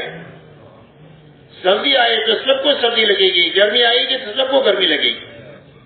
تو جس طرح موسم کا اثر ہے ایسا ماحول کا اثر ہے۔ ماحول اچھائی کا ہے تو طبیعت اچھائی کی طرف چلے گی، اور ماحول برائی کا ہے تو طبیعت برائی کی طرف چلے گی۔ اتنا اثر ہے زبردست۔ تو اللہ والوں نے یہ کہا کہ سامنے نیک لوگوں کی بستی ہے، وہاں چلے جاؤ، وہاں تم توبہ کی تمہاری قبول ہو جائے گی اور اپنی توبہ پر تم جم بھی سکو گے۔ چنانچہ انہوں نے چلنا شروع کیا۔ اس نے اللہ کا کرنا ایسا کہ ابھی منزل تک پہنچانی اور اس کی موت کا وقت آ گیا۔ رحمت کے فرشتے بھی آ گئے اور عذاب کے فرشتے بھی آ گئے کہ ہم لے جائیں گے، وہ کہہ رہے ہم لے کر جائیں گے۔ اللہ تعالیٰ نے ایک فرشتے کو فیصل بنا کر کے بھیجا کہ دونوں میں فیصلہ کرو، اور اس نے یہ فیصلہ کیا کہ جگہ ناپو، اگر ایک نیک لوگوں کی بستی کے قریب ہے تو رحمت کے فرشتے اس کی روح کو لیں گے، اور اگر برے لوگوں کی بستی کے قریب ہے تو عذاب کے فرشتے اس کی روح کو لیں گے۔ اور اللہ نے اپنے رحم سے زمین کو یہ حکم دیا کہ بروں سے دور ہو جا اور نیکوں کے قریب ہو جا، اور رحمت کے فرشتوں نے اس کو روح کو لیا۔ اس لیے کہ اللہ تعالیٰ بڑے قدردان ہیں۔ جب ایک آدمی صحیح محنت کے ساتھ زندگی میں بھر محنت کرتے ہوئے چلے گا تو یا تو اللہ دین میں تکمیل فرما دیں گے، اور اگر دین میں کمی کوتاہی بھی رہ گئی تو اللہ اپنے فضل سے معاف فرما دیں گے۔ اس لیے میرے دوستو یہ محنت اس بات کی ہے کہ ہر فرد امت میں پورے دین پر چلنے کی ایک تو طاقت پیدا ہو جائے۔ اس لیے کہ ہمارا اور امت کا المیہ یہ نہیں ہے کہ امت کو دین معلوم نہیں ہے۔ امت کو حلال معلوم ہے، حرام معلوم ہے، جائز معلوم ہے، ناجائز معلوم ہے۔ یہ معلوم ہے کہ سچ بولنے سے نجات ملے گی، جھوٹ بولنے میں ہلاکت آئے گی، صدقہ کرنے سے مال بڑھے گا، اور سود میں ہاتھ ڈالنے سے مال مٹے گا، یہ معلوم ہے۔ لیکن اندر میں فرائض پر کھڑے ہونے کی طاقت نہیں ہے، اور اندر میں حرام سے بچنے کی طاقت نہیں ہے۔ اس لیے دعوت اور تبلیغ کی محنت اس بات کی ہے کہ ہر فرد امت اپنی زندگی میں ایک صحیح محنت کے راستے سے اتنی ہی طاقت اپنے اندر پیدا کر لے کہ جو طاقت اس کو اللہ کے سارے فرائض پر کھڑا کر دے، سارے حرام سے اس کو بچا دے، اور دین کی محنت کا کوئی بھی تقاضا ہے تو اس تقاضے پر قدم اٹھانے کی ہمت اس میں پیدا کر لے. اتنی طاقت پیدا کرنے کے لیے دعوت اور تبلیغ کی محنت ہے. ایک غرض اس کی یہ ہے. اسی کے ساتھ میرے دوست ایک بات یہ ہے کہ ہر مسلمان کو یہ معلوم ہونا چاہیے کہ پورا دین کیا ہے. اس لیے کہ آج دین کے تعلق سے ہر آدمی کا نظریہ یہ بنا ہوا ہے کہ میرے پاس جتنا ہے وہ پورا دین ہے. اور اس کی وجہ صرف یہ ہے کہ ہر آدمی دین کے معاملے میں اپنے سے نیچے والوں کو دیکھتا ہے. کہاں دیکھتا ہے؟ نیچے والوں کا. جو آدمی 5 وقت کا نمازی ہے وہ 3 وقت والے کو دیکھتا ہے, اور 3 وقت والا جمعہ والے کو دیکھتا ہے, اور جمعہ والا اس کو بھی دیکھتا ہے جو جمعہ بھی نہیں پڑھتا, اور جو جمعہ نہیں پڑھتا اس کو دیکھتا ہے شرابی کبابی کو کہ ہم نمازی نہیں پڑھتے, باقی کوئی شرابی کبابی ہے. اور جو شرابی کبابی ہے وہ اس کو دیکھتا ہے جس کے پاس کلمہ نہیں ہے. بولے ہم تو کلمے والے ہیں, جنت تو ہماری ہے. آپ تو بے ایمانوں کو جا کر کے کلمہ پڑھا ہو, مسلمانوں میں تبلیغ کہاں سے لے کر کے آئے؟ تو ہر آدمی اپنے دین کے بارے میں مطمئن ہے کتنا ہے, اس لیے کہ نیچے ہم دیکھنے کے عادی ہو گئے ہیں. حالانکہ ہم کو حکم یہ ہے کہ دنیا کے معاملے میں اپنے سے نیچے والوں کو دیکھو, اور دین کے معاملے میں اپنے اوپر دیکھو. یہ حکم ہے. اور میں اللہ تک پہنچنے کا راستہ صبر اور شکر کا ہے کہ جو صابرین اور شاکرین ہوں گے وہ اللہ تک اور جنت تک پہنچ جائیں گے.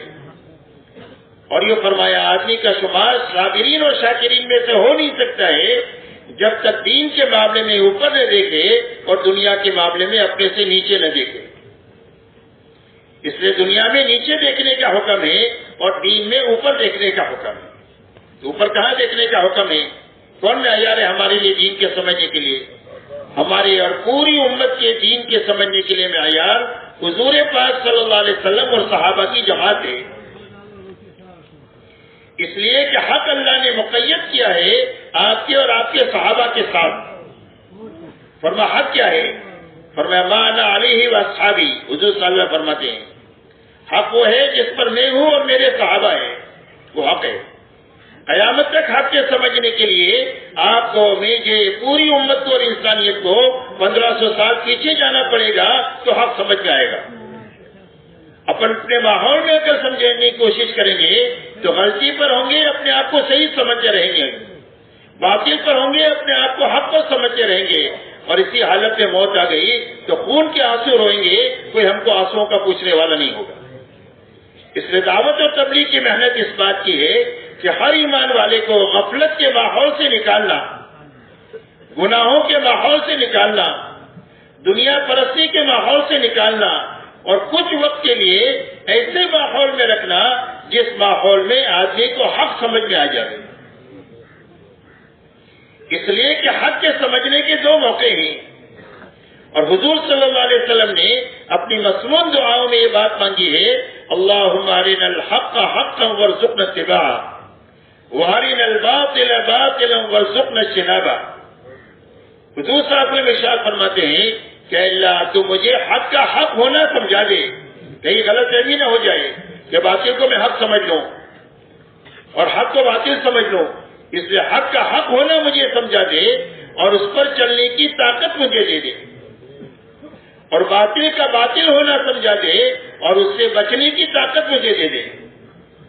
اس لیے کہ کسی چیز کا حق سمجھنا کافی نہیں ہے جب تک آدمی اس پر چلے نہیں, اور کسی کا باطل ہونا سمجھنا کافی نہیں ہے جب تک اس باطل سے بچے نہیں. اس لیے میرے دوستو حق کے سمجھنے کا معیار حضور صلی اللہ علیہ وسلم اور صحابہ کی جماعت ہے. دعوت اور تبلیغ کی محنت اس بات کی ہے کہ اس دنیا کے ماحول سے کچھ وقت کے لیے نکلا جائے, 4 مہینے کے لیے, کم و بیش وقت کے لیے, اور اس ماحول میں رہ کر کے حق کو سمجھا جائے اور حق پر چلنے کی طاقت پیدا کی جائے. اس کے لیے جماعت میں نکلنا اپنے چہرے کو صحابہ کے آئینے میں دیکھنے کے لیے ہے کہ میری دینداری میں اور صحابہ کی دینداری میں کیا فرق ہے, میرے اسلام میں اور صحابہ کے اسلام میں کیا فرق ہے.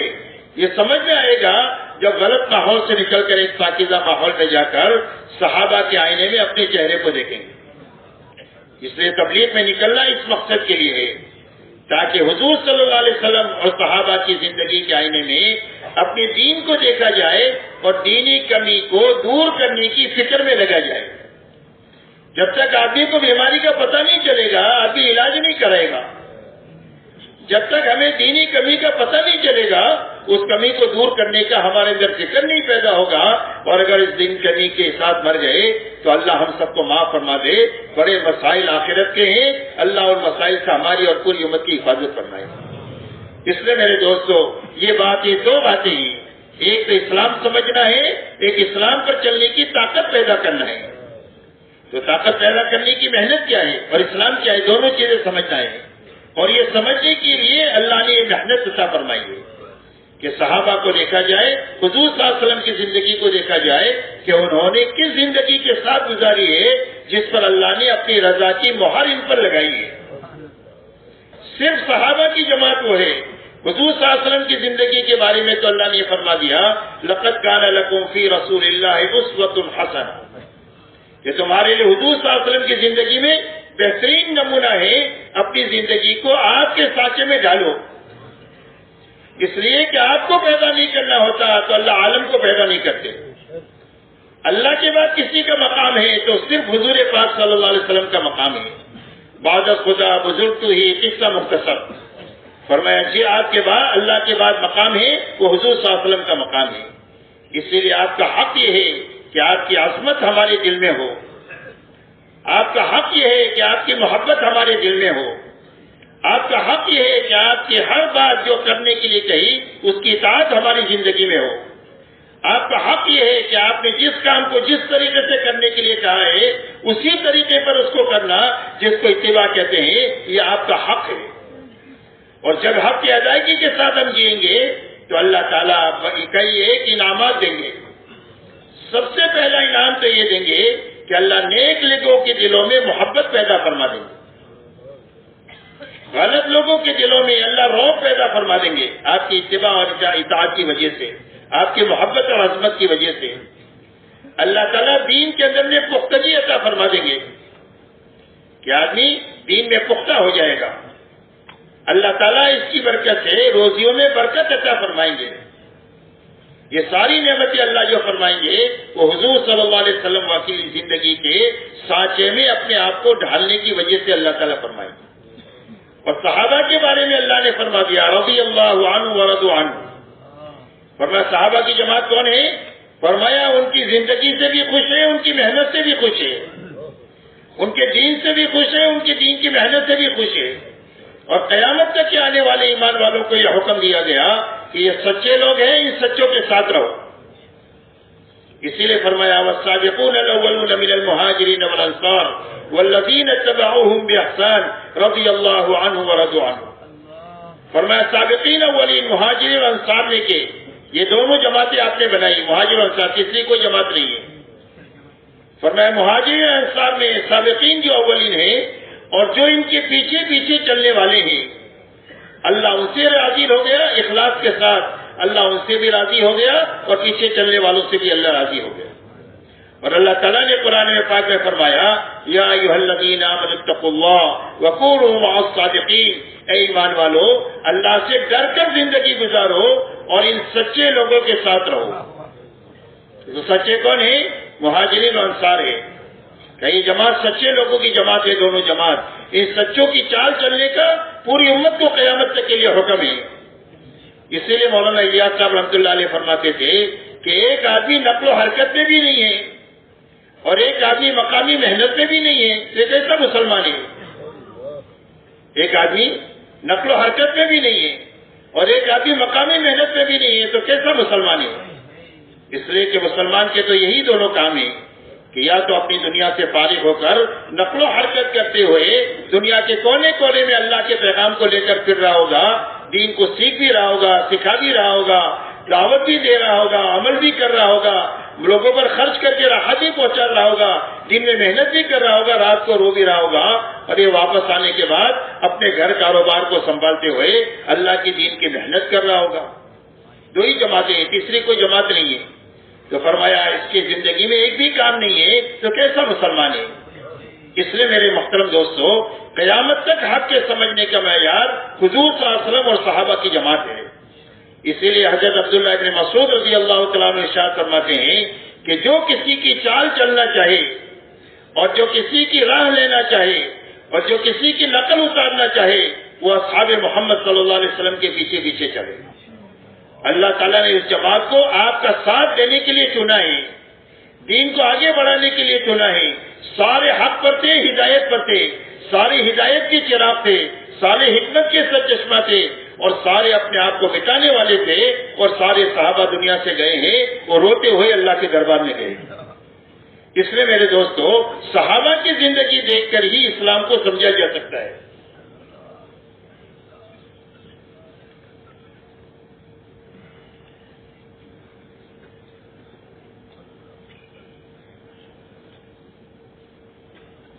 حضور صلی اللہ علیہ وسلم کی بعثت جس زمانے میں ہوئی ہے وہ زمانہ انتہائی جاہلیت کا زمانہ تھا اور انتہائی گمراہی کا زمانہ تھا۔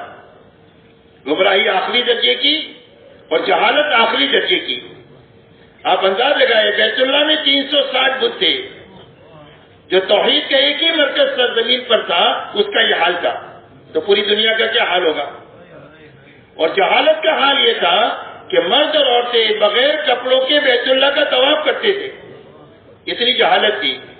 ایسی جہالت میں آپ کی بعثت ہوئی، تو آپ نے اس جہالت کو ختم کرنے کے لیے اور گمراہی کے سارے نظام کو ختم کرنے کے لیے آپ نے ایک زندگی پر ان کو لائے ہیں، جس زندگی کے راستے سے جہالت بھی ختم ہوئی ہے اور گمراہی بھی ختم ہوئی ہے۔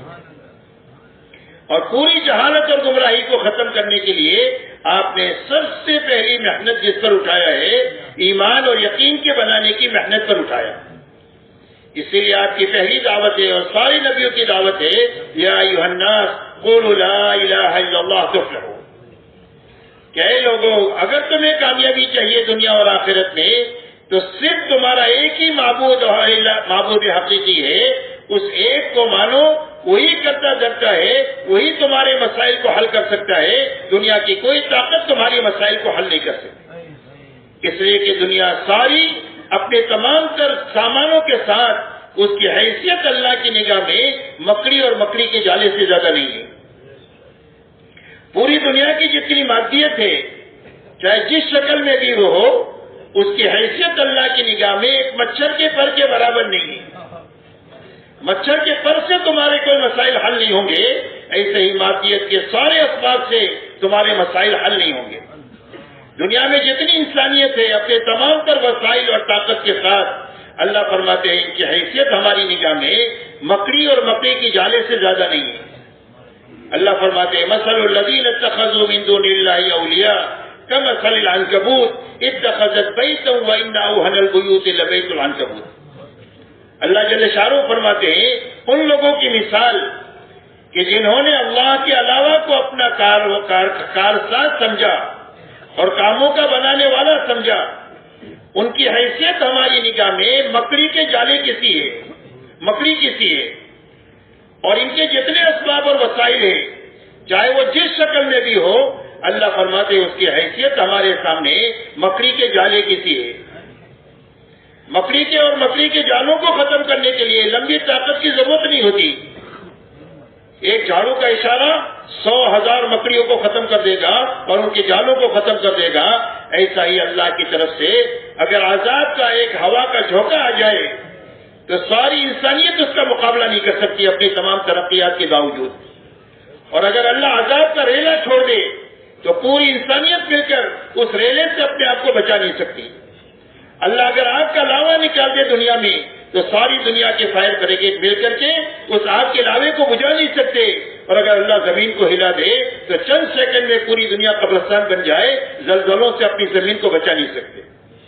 اس لیے کہ دنیا میں جو کچھ بھی ہے وہ سب مخلوق ہے اور اللہ خالق ہے، اللہ بنانے والے ہیں، باقی ساری چیزیں بنی ہوئی ہے، ذرہ بھی بنا ہوا ہے، پہاڑ بھی بنا ہوا ہے، چوٹی بھی بنی ہوئی ہے، جبرائیل امین بھی بنے ہوئے ہیں، قطرہ بھی بنا ہوا ہے، سمندر بھی بنا ہوا ہے، اور ایک پیسہ بھی بنا ہوا ہے اور لاکھوں اربوں خربوں بنے ہوئے ہیں، اس کے بارے میں اللہ کا فیصلہ ہے لا یملک نفعا ولا ضرا ولا موتا ولا حیاتا ولا نشورا.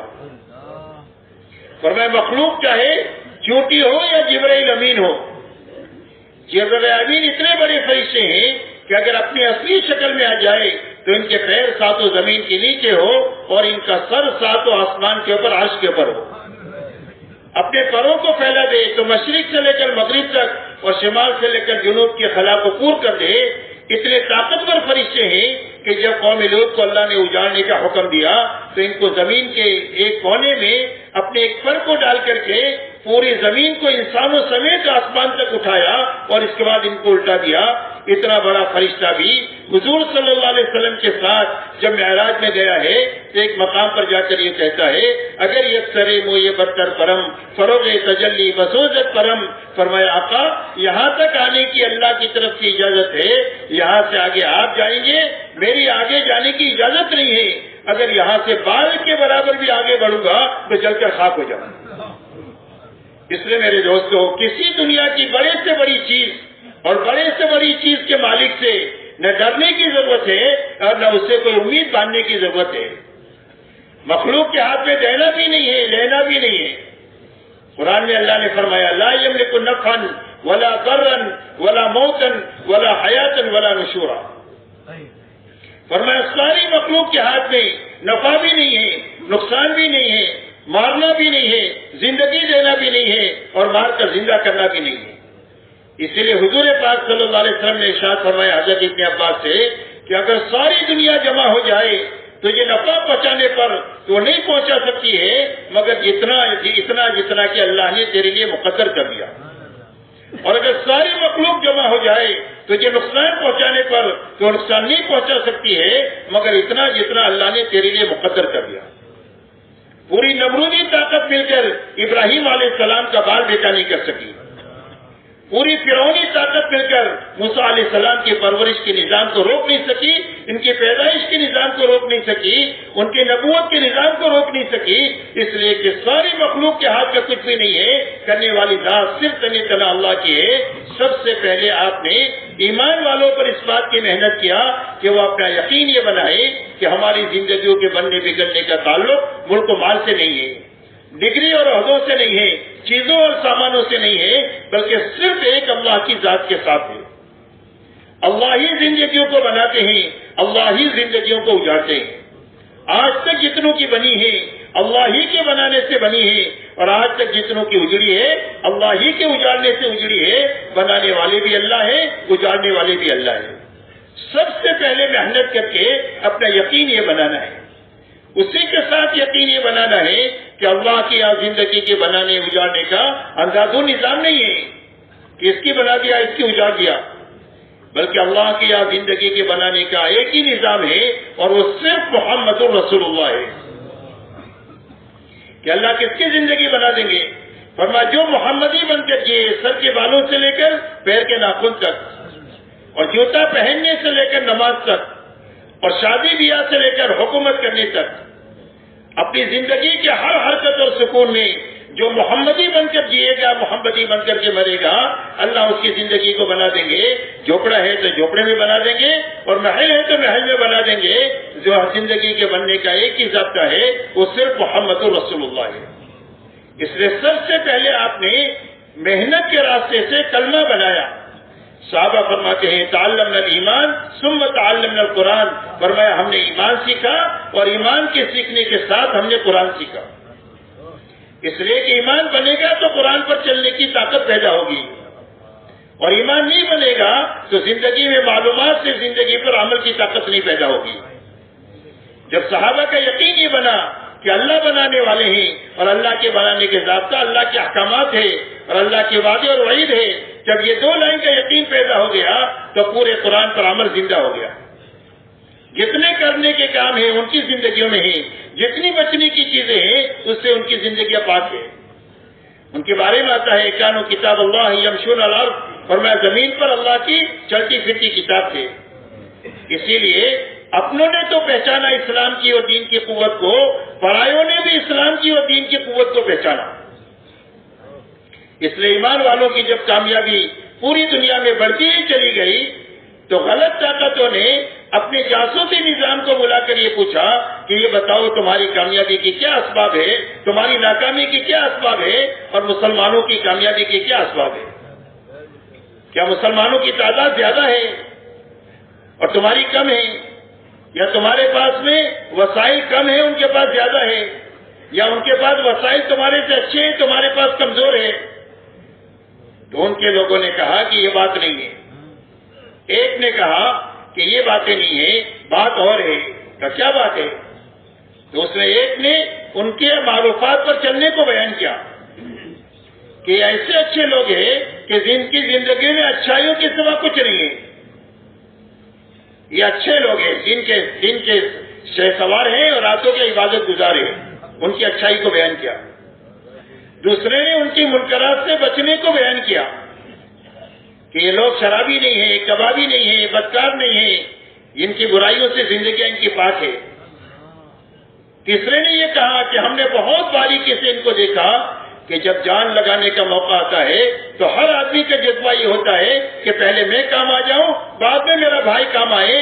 یہ ان کے جذبات ہیں جس کی بنیاد پر یہ کامیاب ہے، باوجود اس کے کہ ان کی تعداد بھی تھوڑی ہے، وسائل بھی تھوڑے ہیں، ان کے وسائل ہم سے ہلکے بھی ہیں، لیکن ان بنیادوں کی وجہ سے کامیاب ہے، اور ہمارا مجمع ان بنیادوں سے خالی ہے، اس کے لیے یہ ناکام ہے.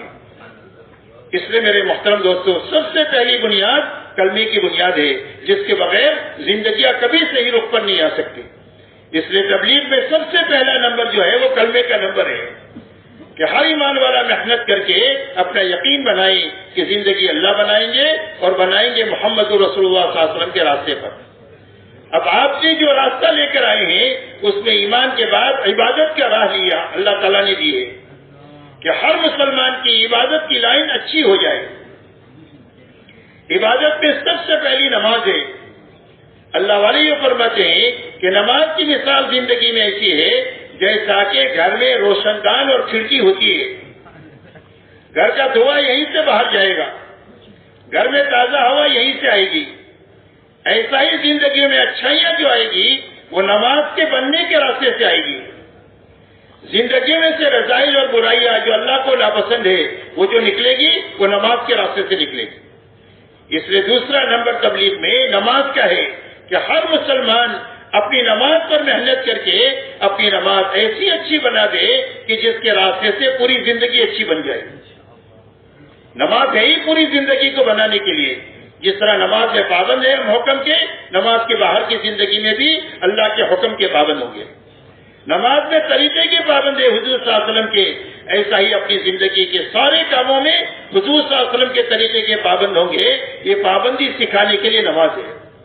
اسی لیے فرمایا ان الصلاۃ تنہی عن الفحشاء والمنکر، فرمایا نماز آدمی کو بے حیائی اور برائی کے کاموں سے روکتی رہتی ہے. نماز بنتی چلی جائے گی، زندگی اچھائی کی طرف جائے گی، برائیاں نکلتی چلی جائے گی. روزہ ایسا اچھا رکھا جائے کہ آدمی میں حرام سے بچنے کی طاقت پیدا ہو جائے کہ حلال سے بچ گئے اللہ کے حکم کی وجہ سے، ایسے حرام سے بچنے کی طاقت پیدا ہو جائے اللہ کے حکم کی وجہ سے کہ اللہ نے حرام کیا ہے اس کو نہیں کر سکتے. اور جب یہ بچنے کی طاقت پیدا ہو جائے گی تو اللہ اسی جگہ سے روزی دیں گے جہاں سے وہم و گمان نہیں ہوگا. زندگی میں کوئی الجھن آ گئی ہے، بڑے بڑے راستوں سے حل نہیں ہو رہی ہے، فرمایا وہ تقوی کے راستے سے وہ الجھن حل ہو جائے گی. اللہ نے ایسا طاقتور چیز دی ہے. صحابہ تقوی کو ساری چیزوں کا بدل سمجھتے تھے. ایک مرتبہ حضرت عبد الرحمن ابن عوف نے حضرت عمر ابن الخطاب رضی اللہ تعالیٰ عنہ سے یہ فرمایا کہ امیر المومنین آپ سارا بیت المال ہر وقت خالی کر دیتے ہیں، آئندہ ضرورتیں ہم کو پیش آ سکتی ہے مسلمانوں کو، اس کے لیے آپ کچھ رکھتے ہی نہیں ہیں. تو حضرت عمر نے فرمایا عبد الرحمن تیری زبان پر شیطان بول رہا ہے، اور یہ فرمایا کہ اللہ نے ہم کو تقویٰ دیا ہے. جب کبھی بھی کوئی مسئلہ آئے گا ہم تقوی کے راستے سے اس مسئلے کو حل کر دیں گے. مسائل کے حل کے لیے اللہ نے تقویٰ عطا فرمایا ہے. یہ ساری چیزوں کا بدل تقویٰ ہے، اور یہ تقویٰ پیدا ہوگا روزے صحیح رکھنے کی وجہ سے. اسی کے ساتھ اپنے مال کی ایک ایک پیسے کی زکوٰۃ مستحق پر لگائی جائے، خوش دلی کے ساتھ لگائی جائے، تاکہ ہمارے اندر کا بخل ختم ہو جائے. بخل جہنم کا درخت ہے اور سخاوت جنت کا درخت ہے. اس لیے مسلمان بخیل نہیں ہو سکتا، مسلمان تو سخی ہوگا، اس لیے کہ موجود کے ساتھ بخل، معبود کے ساتھ بدگمانی ہے کہ اللہ نے ابھی دیا ہے پھر کہاں سے دے گا. نہیں، جو اللہ نے ابھی دیا ہے وہ کل بھی دے گا. ہاں، اللہ کے ساتھ یقین کے ساتھ چلنا، اللہ سے لینا، اللہ کی مخلوق پر خرچ کرنا.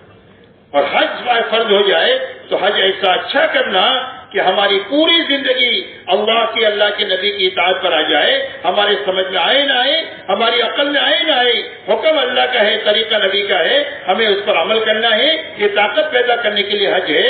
ہماری عبادت کی لائن اچھی سے اچھی بننی چاہیے. اس لیے اللہ سے جو تعلق پیدا ہوگا، اللہ کے خزانے سے لینے کی راہ جو ہموار ہوگی، وہ عبادت کے راستے سے ہوگی.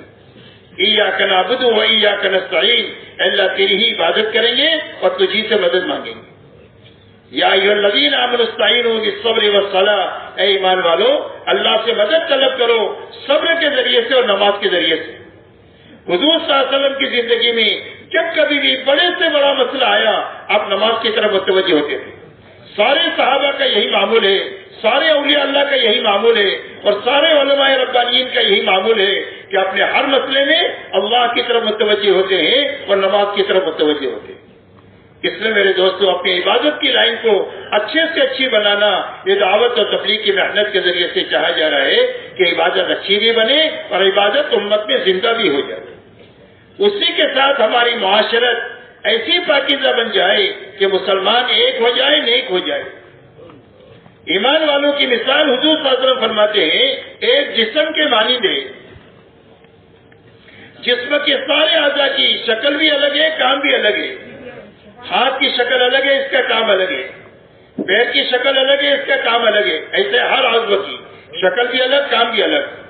لیکن آپس میں اتنا جوڑ ہے کہ اگر ٹھوکر لگ جائے تو پورے جسم کو تکلیف ہوتی ہے. اچھا کھانا کھا لے، رات کو سو جائے تو آدمی کو راحت محسوس ہوتی ہے اور لذت حاصل ہوتی ہے.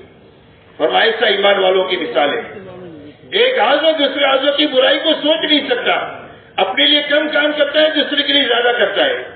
فرمائے سے ہی سارے ایمان والوں کی مثال ہے. کوئی ایمان والا کبھی اپنے بھائی کی تکلیف پر خوش نہیں ہو سکتا، کبھی اپنے بھائی کی تکلیف کو سوچ نہیں سکتا. مسلمان کی تکلیف پر یہ بے چین ہو جائے گا، کہیں کا بھی ہو. زبان کا کوئی مسئلہ نہیں، آپ نے ساری زبان کو، قومیت کو، وطنیت کو اور سارے رنگ و روپ کو ختم کر کے پوری امت کو ایک اور نیک بنایا ہے.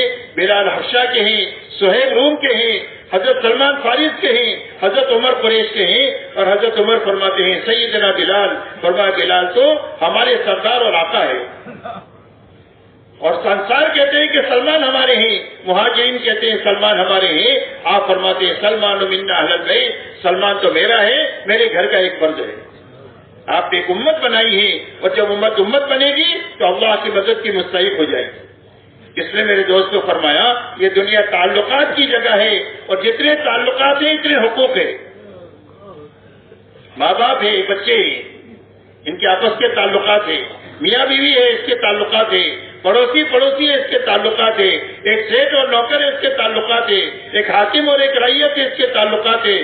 ایسے ہی جتنے تعلقات ہیں اتنے حقوق ہیں.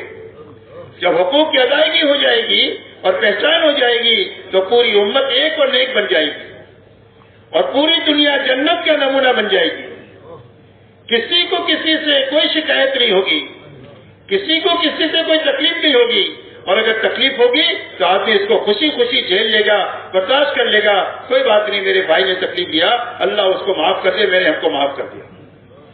یہ چیز امت میں پیدا ہو جائے گی تو امت اللہ کی مدد کی مستحق ہو جائے گی. اسی لیے جب حضور صلی اللہ علیہ وسلم کی معاشرت زندہ ہوئی ہے تو ایک لڑکی صناع یمن سے چل کر مکہ مدینہ آتی ہے. نہ اس کو اپنے زیورات کی چوری ہونے کا خوف ہے، نہ اپنے عصمت کے لٹنے کا خوف ہے. پوری دنیا میں امن ہے، اس لیے کہ امن جو آئے گا وہ حضور صلی اللہ علیہ وسلم والی معاشرت کے راستے سے آئے گا. ایک آدمی عراق سے چل کر مکہ مدینہ آیا، پوچھا لوگوں کو کیسا پایا؟ فرمایا لوگوں کو میں نے ایسا پایا کأنہم من اب و ام واحد، جیسے ایک ہی ماں باپ کی اولاد ہو.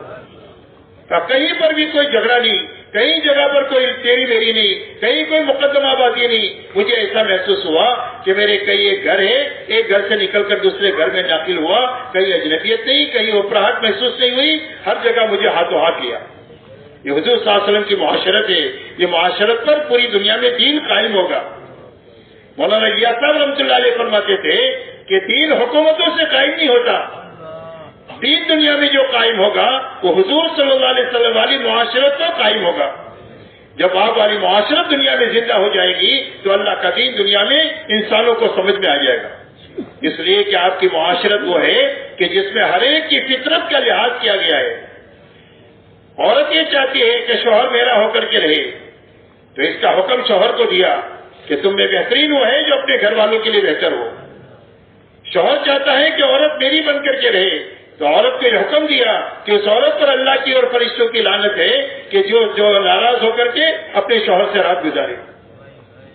ماں باپ کی چاہت ہی ہوتی ہے کہ بچے ہماری خدمت کرے تو یہ تعلیم بچوں کو دیا کہ ماں باپ کے سامنے اف مت کرو اور ماں باپ کو ڈانٹ ڈپٹ مت کرو. ماں باپ کا احترام کرو, ان کی خدمت کرو. باپ کے قدموں کے ماں کے قدموں کے نیچے جنت ہے اور باپ جنت کا دروازہ ہے. اور بچوں کے طرف فطرت یہ چاہتی ہے کہ ہمیں کوئی اچھے برے کی تمیز سکھائے. یہ حکم اللہ نے ماں باپ کو دیا. رعیت کی چاہت ہے کہ حاکم ہمارا خیال رکھے. اس کا حکم حاکم کو دیا اللہ تعالیٰ نے. اور حاکم کی چاہت ہوتی ہے کہ رعیت ہماری وفادار رہے. یہ وفاداری کا حکم اللہ نے رعیت کو دیا. ہر ایک کی فطرت جس بات کو چاہتی ہے اللہ نے اس کا حکم دوسروں کو دیا. اسی راستے سے دنیا میں صحیح چیز چل سکتی ہے. فطرت کے خلاف جو چیز چلے گی وہ کبھی دنیا میں امن نہیں لا سکتی. اس لیے میرے دوستو حضور صلی اللہ علیہ وسلم ایک معاشرت لے کر آئے ہیں جس کی بنیاد انصاف پر ہے, احسان پر ہے, ایثار پر ہے, حیا پر ہے, سادگی پر ہے. یہ بنیادیں ہیں آپ کی معاشرت کی. یہ زندہ ہو جائے گی تو دنیا میں خیر ہی خیر آ جائے گی اور دنیا کا شر دنیا میں مغلوب ہو جائے گا اور خیر دنیا میں غالب ہو جائے گی. اسی کے ساتھ میرے دوستو حضور پاک صلی اللہ علیہ وسلم نے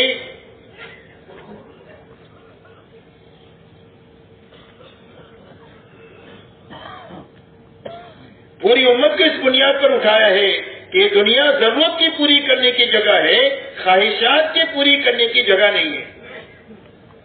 ہر انسان میں اللہ نے ضرورت بھی رکھی ہے اور خواہش بھی رکھی ہے. تو ضرورت دنیا میں پوری کریں گے اور خواہش اللہ جنت میں پوری کریں گے. دنیا میں خواہشات کیوں رکھی ہے؟ فرمایا دنیا میں خواہشات اس لیے رکھی ہے کہ حکم کے مقابلے میں آئے تو اس خواہش کو توڑنے کے لیے رکھی ہے, پورا کرنے کے لیے نہیں رکھی. جب خواہش ٹوٹے گی تو ایمان کا نور ملے گا. حدیث پاک میں آتا ہے کہ آدمی راستہ چل رہا ہے, حرام چیز سامنے آ گئی, اس نے اپنی نگاہ نیچے کیا. فرمایا اللہ اس کو ایمان کی حلاوت عطا فرمائیں گے جو اپنے دل میں وہ محسوس کرے گا. پیٹرول چلتا ہے تو گاڑی چلتی ہے, دیے کا تیل جلتا ہے تو روشنی آتی ہے. ایسا ہی خواہش جب ٹوٹے گی حکم کے مقابلے میں تو ہدایت کا نور ملے گا. تو خواہشات اللہ نے توڑنے کے لیے رکھی ہے, پورا کرنے کے لیے نہیں رکھی. ضرورتیں اللہ نے پورا کرنے کے لیے رکھی ہے اور اللہ نے وعدہ کیا ہے کہ ہم تمہاری ضرورتوں کو پورا کریں گے. دنیا میں آدمی بھوکا اٹھتا ہے, بھوکا سوتا نہیں ہے. اللہ جس طرح مالدار کے رب ہے غریب کے بھی اللہ رب ہے. فرق اتنا ہے کہ مالدار زردہ پلاؤ کھاتا ہے, یہ چٹنی روٹی کھاتا ہے. باقی بھوکا کوئی بھی نہیں ہے دنیا میں. اللہ سب کو کھلاتے ہیں, سب کو پہناتے ہیں. کسی کے اوپر چھت RCC کا ہے, کسی کے اوپر ٹاٹ پتری کا ہے, لیکن سب سبزی گردی سے بچے ہوئے ہیں. اس لیے کہ اللہ سب کے رب ہے, سب کی ضروریات اللہ تعالیٰ پورا کریں گے. اللہ نے فرمایا وما من دابۃ فی الارض الا علی اللہ رزقها. زمین پر چلنے والے ہر جاندار کی روزی اللہ نے اپنے ذمے رکھی ہے. اللہ اس کو روزی دے کر رہیں گے.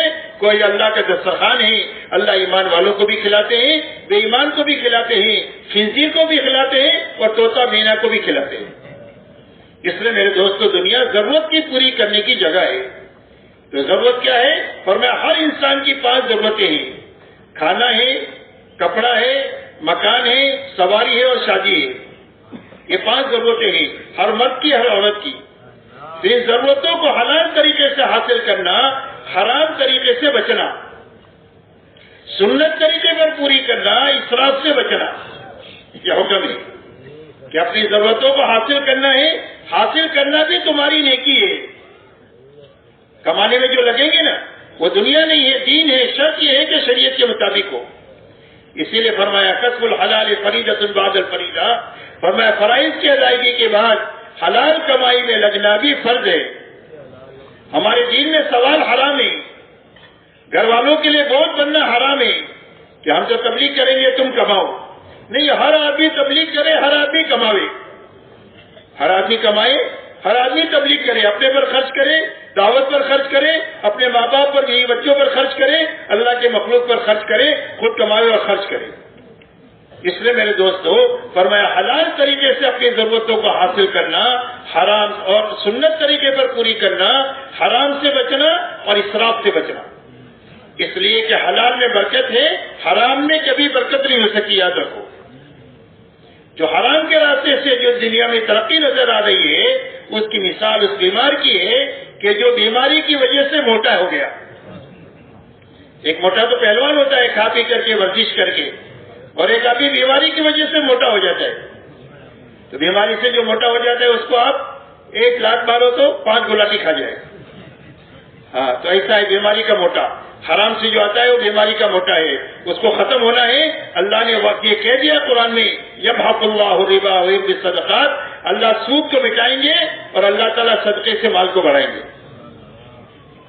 اس لیے میرے دوستو یہ بنیادی بات ہے کہ ضرورتوں کو حاصل بھی کرنا ہے، پورا بھی کرنا ہے، اپنی بھی اور اپنے متعلقین کی بھی، لیکن حلال طریقے سے پورا کرنا ہے، حرام سے نہیں، اور سنت طریقے پر پورا کرنا ہے، اسراف کے ساتھ نہیں.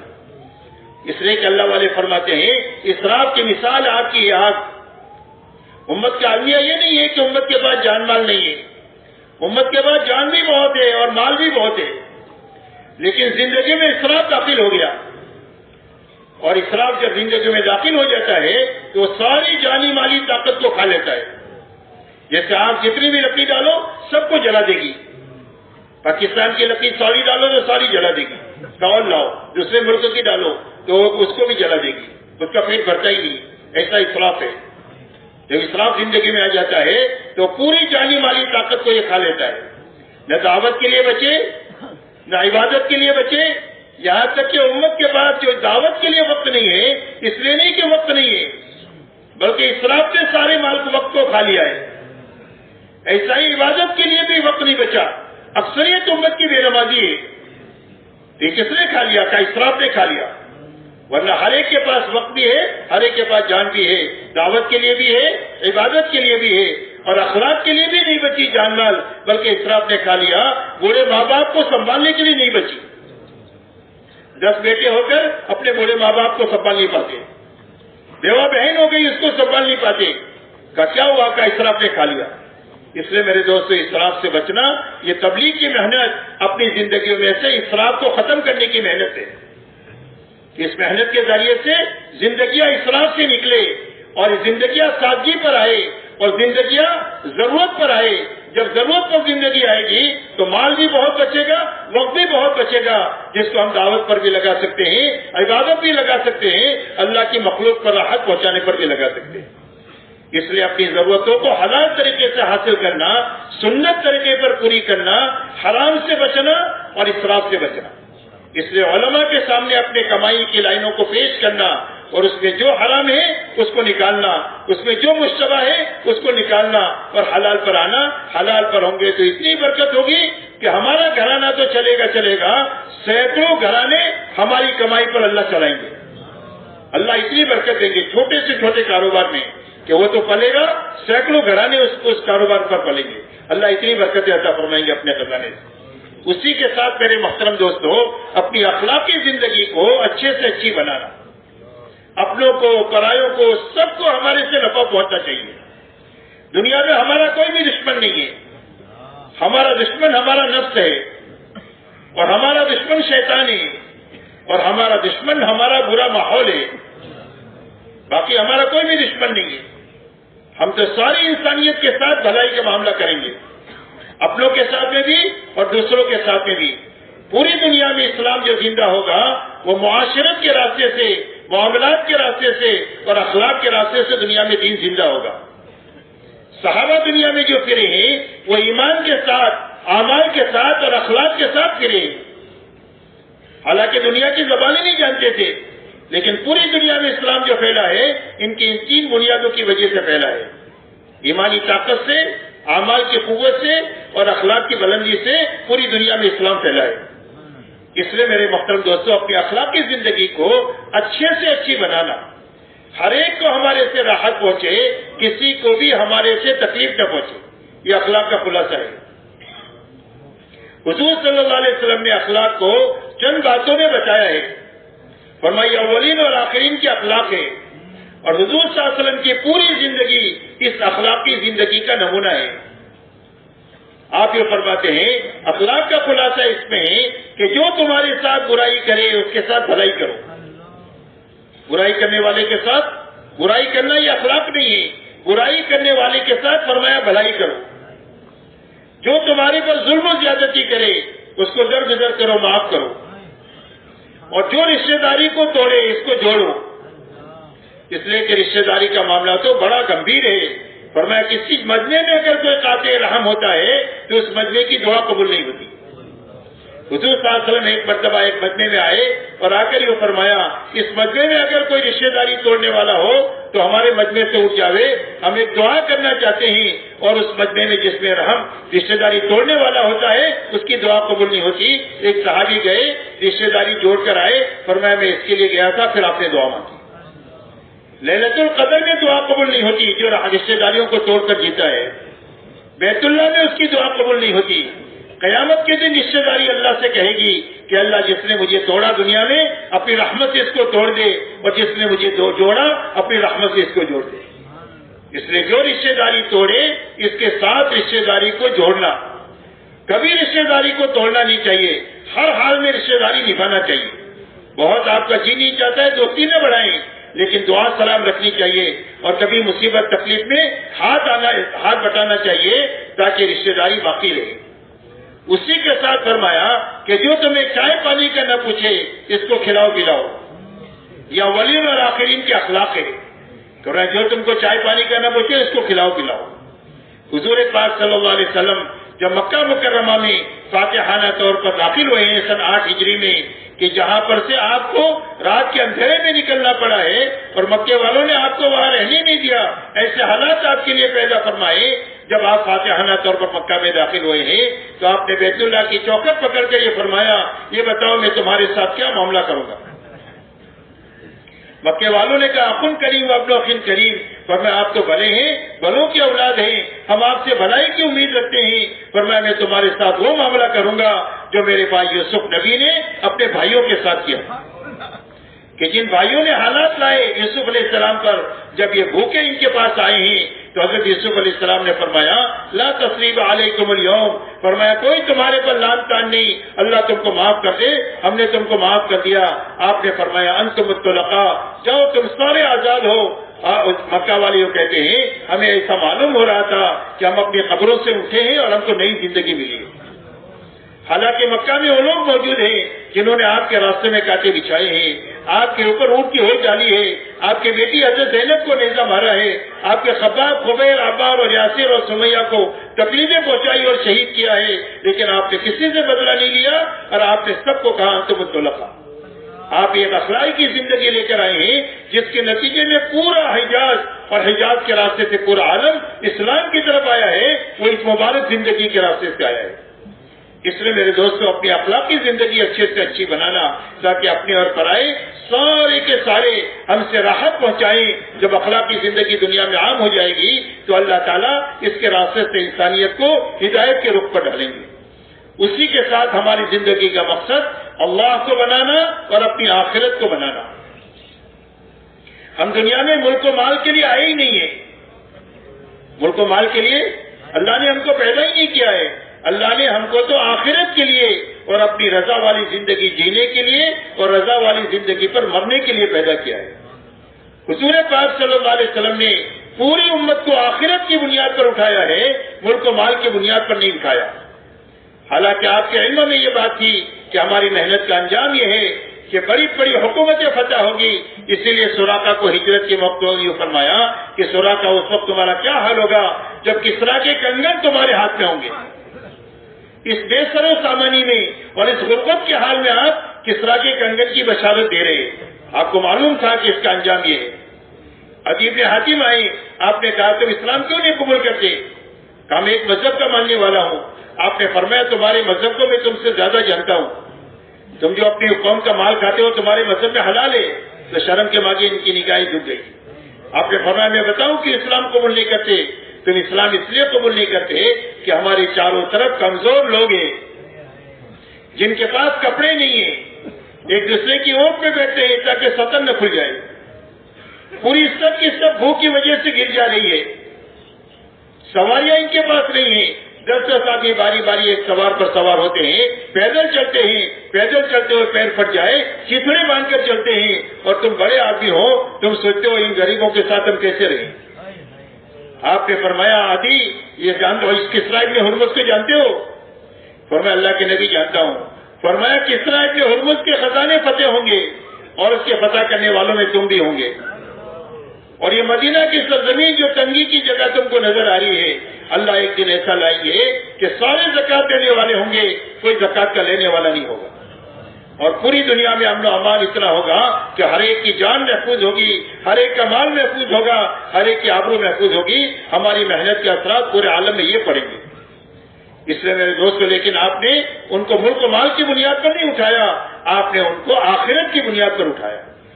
اسی لیے انصار مدینہ جب حضور صلی اللہ علیہ وسلم کے پاس بیعت کے لیے آئے ہیں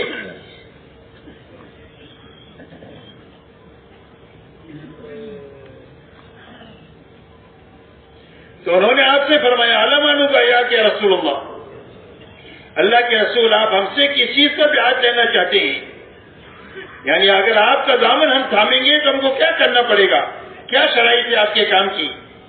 تو آپ نے فرمایا تبایعونی علی السمع والطاعۃ فی المنشط والمکرہ. فرمایا اس بات پر بیعت کرو کہ میری بات کو سنو گے اور مانو گے, تمہارا جی چاہے تو اور نہ چاہے تو. والنفق فی العسر والیسر, دین کے لیے خرچ کرو گے, تنگی کی حالت ہوگی تو اور فراخی کی حالت ہوگی تو. وعلی الامر بالمعروف والنہی عن المنکر, اس بات پر بیعت کرو کہ بھلائی کو پھیلانے کا کام کرو گے اور دنیا سے برائیوں کے مٹانے کا کام کرو گے. وَلَا تَقُولُوا فِي اللَّهِ حَقٌّ لَا تَخَافُوا فِي اللَّهِ لَوْمَةَ لَائِمٍ, اور حق بات کہو گے اور حق بات کہنے میں کسی ملامت سے ڈرو گے نہیں, اس بات پر بیعت کرو. وَعَلَىٰ أَن تَمْنَعُونِي كَمَا تَمْنَعُونَ أَنفُسَكُمْ وَأَوْلَادَكُمْ وَأَزْوَاجَكُمْ, اور فرمایا جب میں تمہاری دعوت پر مدینہ منورہ ہوں اور جب پورا عرب تمہارا دشمن ہو جائے اس وقت میں تم میری حفاظت ان تمام وسائل سے کرو گے جن وسائل سے تم اپنے عورتوں کی, بچوں کی اور اپنی حفاظت کرتے ہو.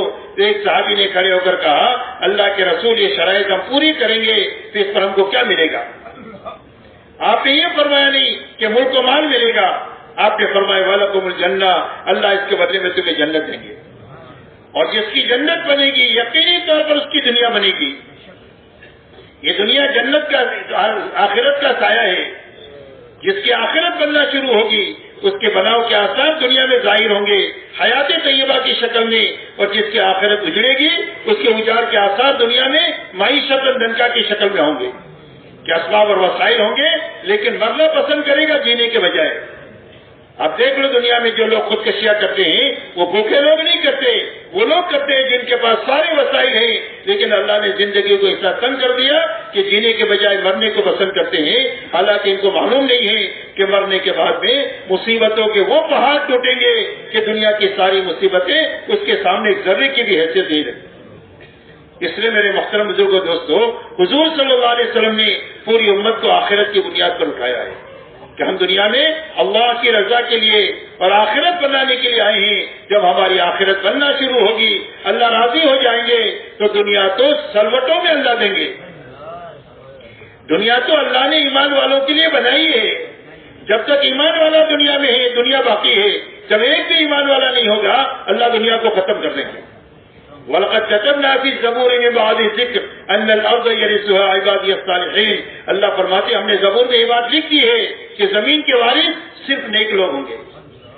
لیکن زمین اللہ اس وقت میں ہاتھ میں دیں گے جب زمین کے استعمال کی استعداد پیدا ہوگی. آج استعداد نہیں ہمارے اندر میں.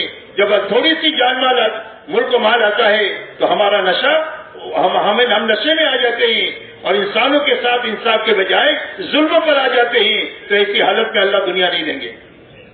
بچہ پیدا ہوتا ہے تو اللہ تعالیٰ سارے اعضاء دیتے ہیں، صرف دانت نہیں دیتے۔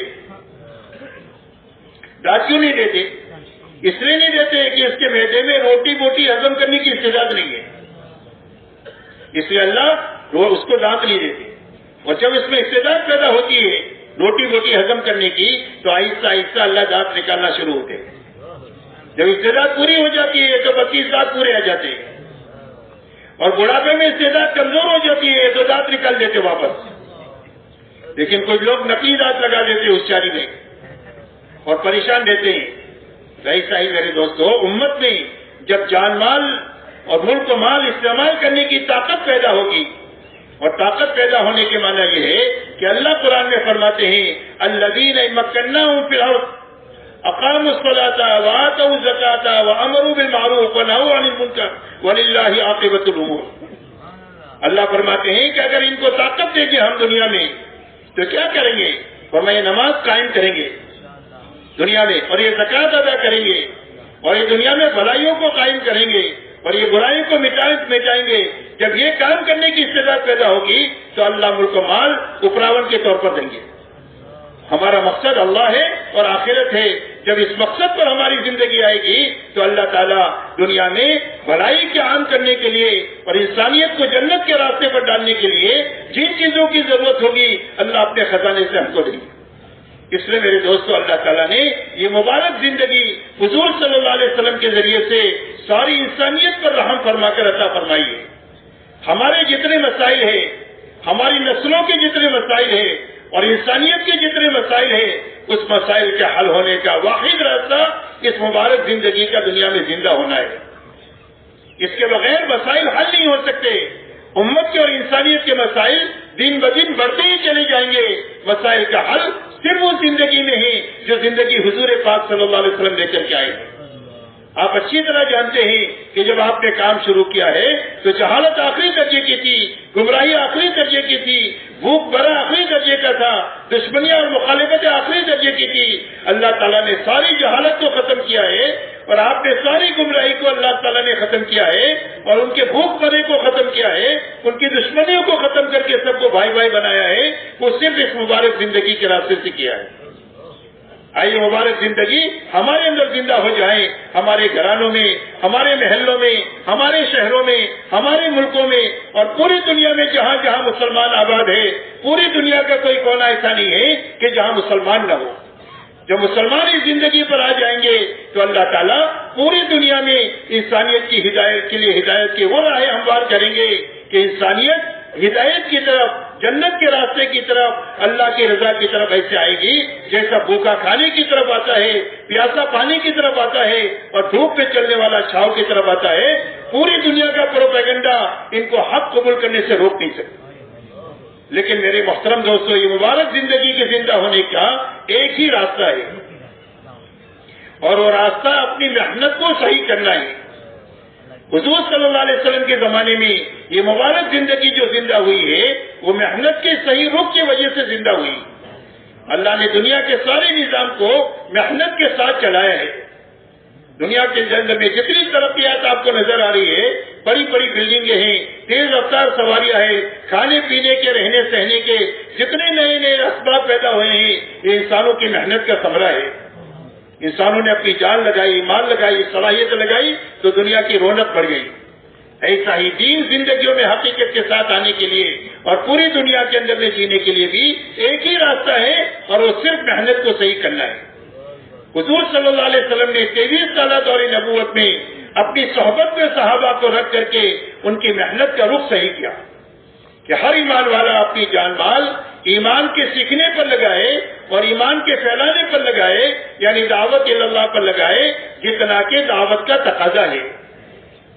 ہر ایمان والا اپنی جان مال عبادت پر لگائے تاکہ عبادت میں حقیقت زندہ ہو جائے، اتنی جان مال لگائے جتنا عبادت کا تقاضا ہے۔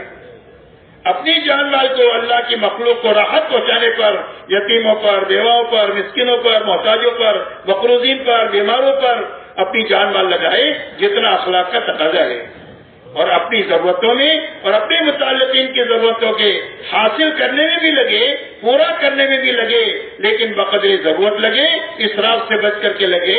محنت کا یہ ایسا طاقتور رخ ہے کہ اگر یہ امت میں زندہ ہو جائے تو صدیوں میں جو نقصان ہوا ہے اس کی تلافی سالوں میں ہو جائے. آپ اندازہ لگائیں حضرت عیسیٰ علیہ السلام اور حضور صلی اللہ علیہ وسلم کے بیچ میں 650 سال کا زمانہ ہے جس میں کوئی نبی نہیں آئے.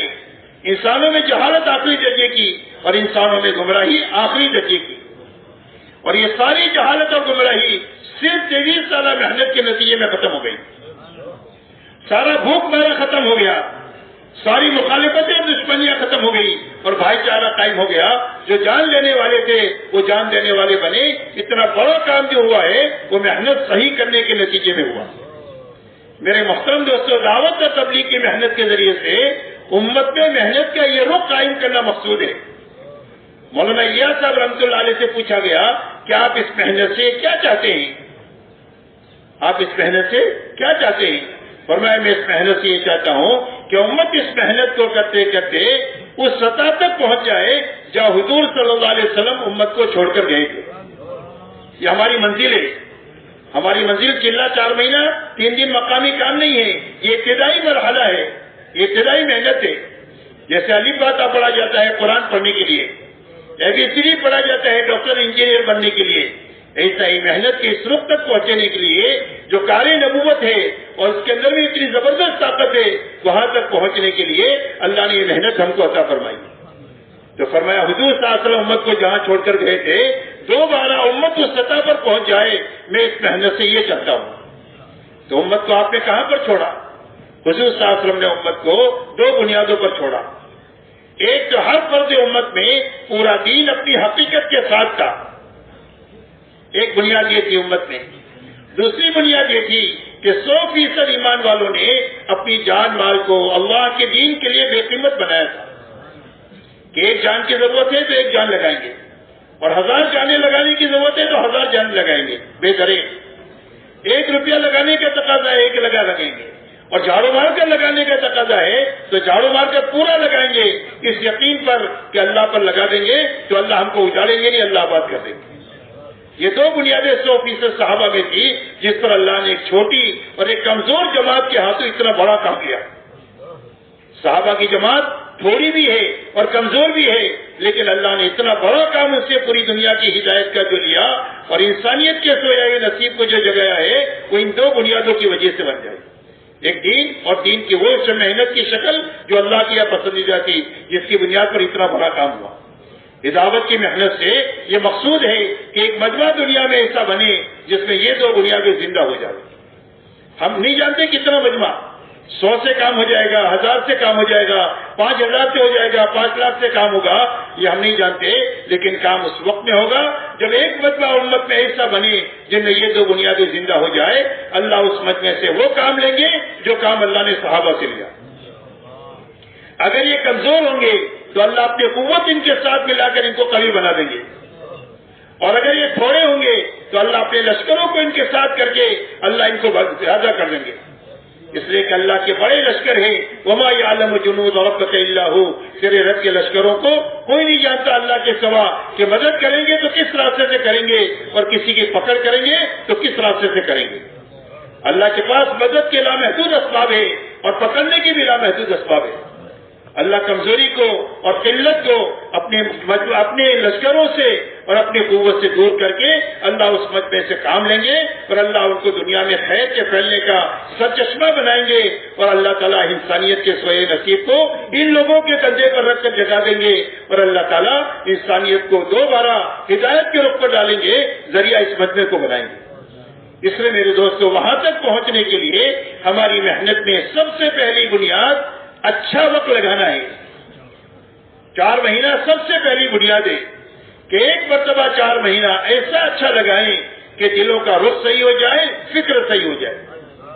یہ 2 بنیادیں بنانے کے لیے اچھا 4 مہینہ لگانا. اچھا 4 مہینہ لگانے کے معنی یہ ہے کہ وقت بھی پورا لگانا, اعمال بھی پورے کرنا, کرنے کے سارے کام کرتے ہوئے بچنے کی ساری چیزوں سے بچتے ہوئے وقت لگانا, ہر جگہ جماعتیں نکالنے کی محنت کے ساتھ وقت لگانا, ہر جگہ مسلمان جماعت بنانے اور بنی ہوئی جماعت کو کام میں لگانے کے ساتھ وقت لگانا, اور دن بھر تھکنے کے بعد رات کو اچھا وقت اللہ کے سامنے لے کر اچھی نماز میں، دعا میں، آہوزاری میں اللہ کے سامنے آنسو بہانے میں اپنے لگانا۔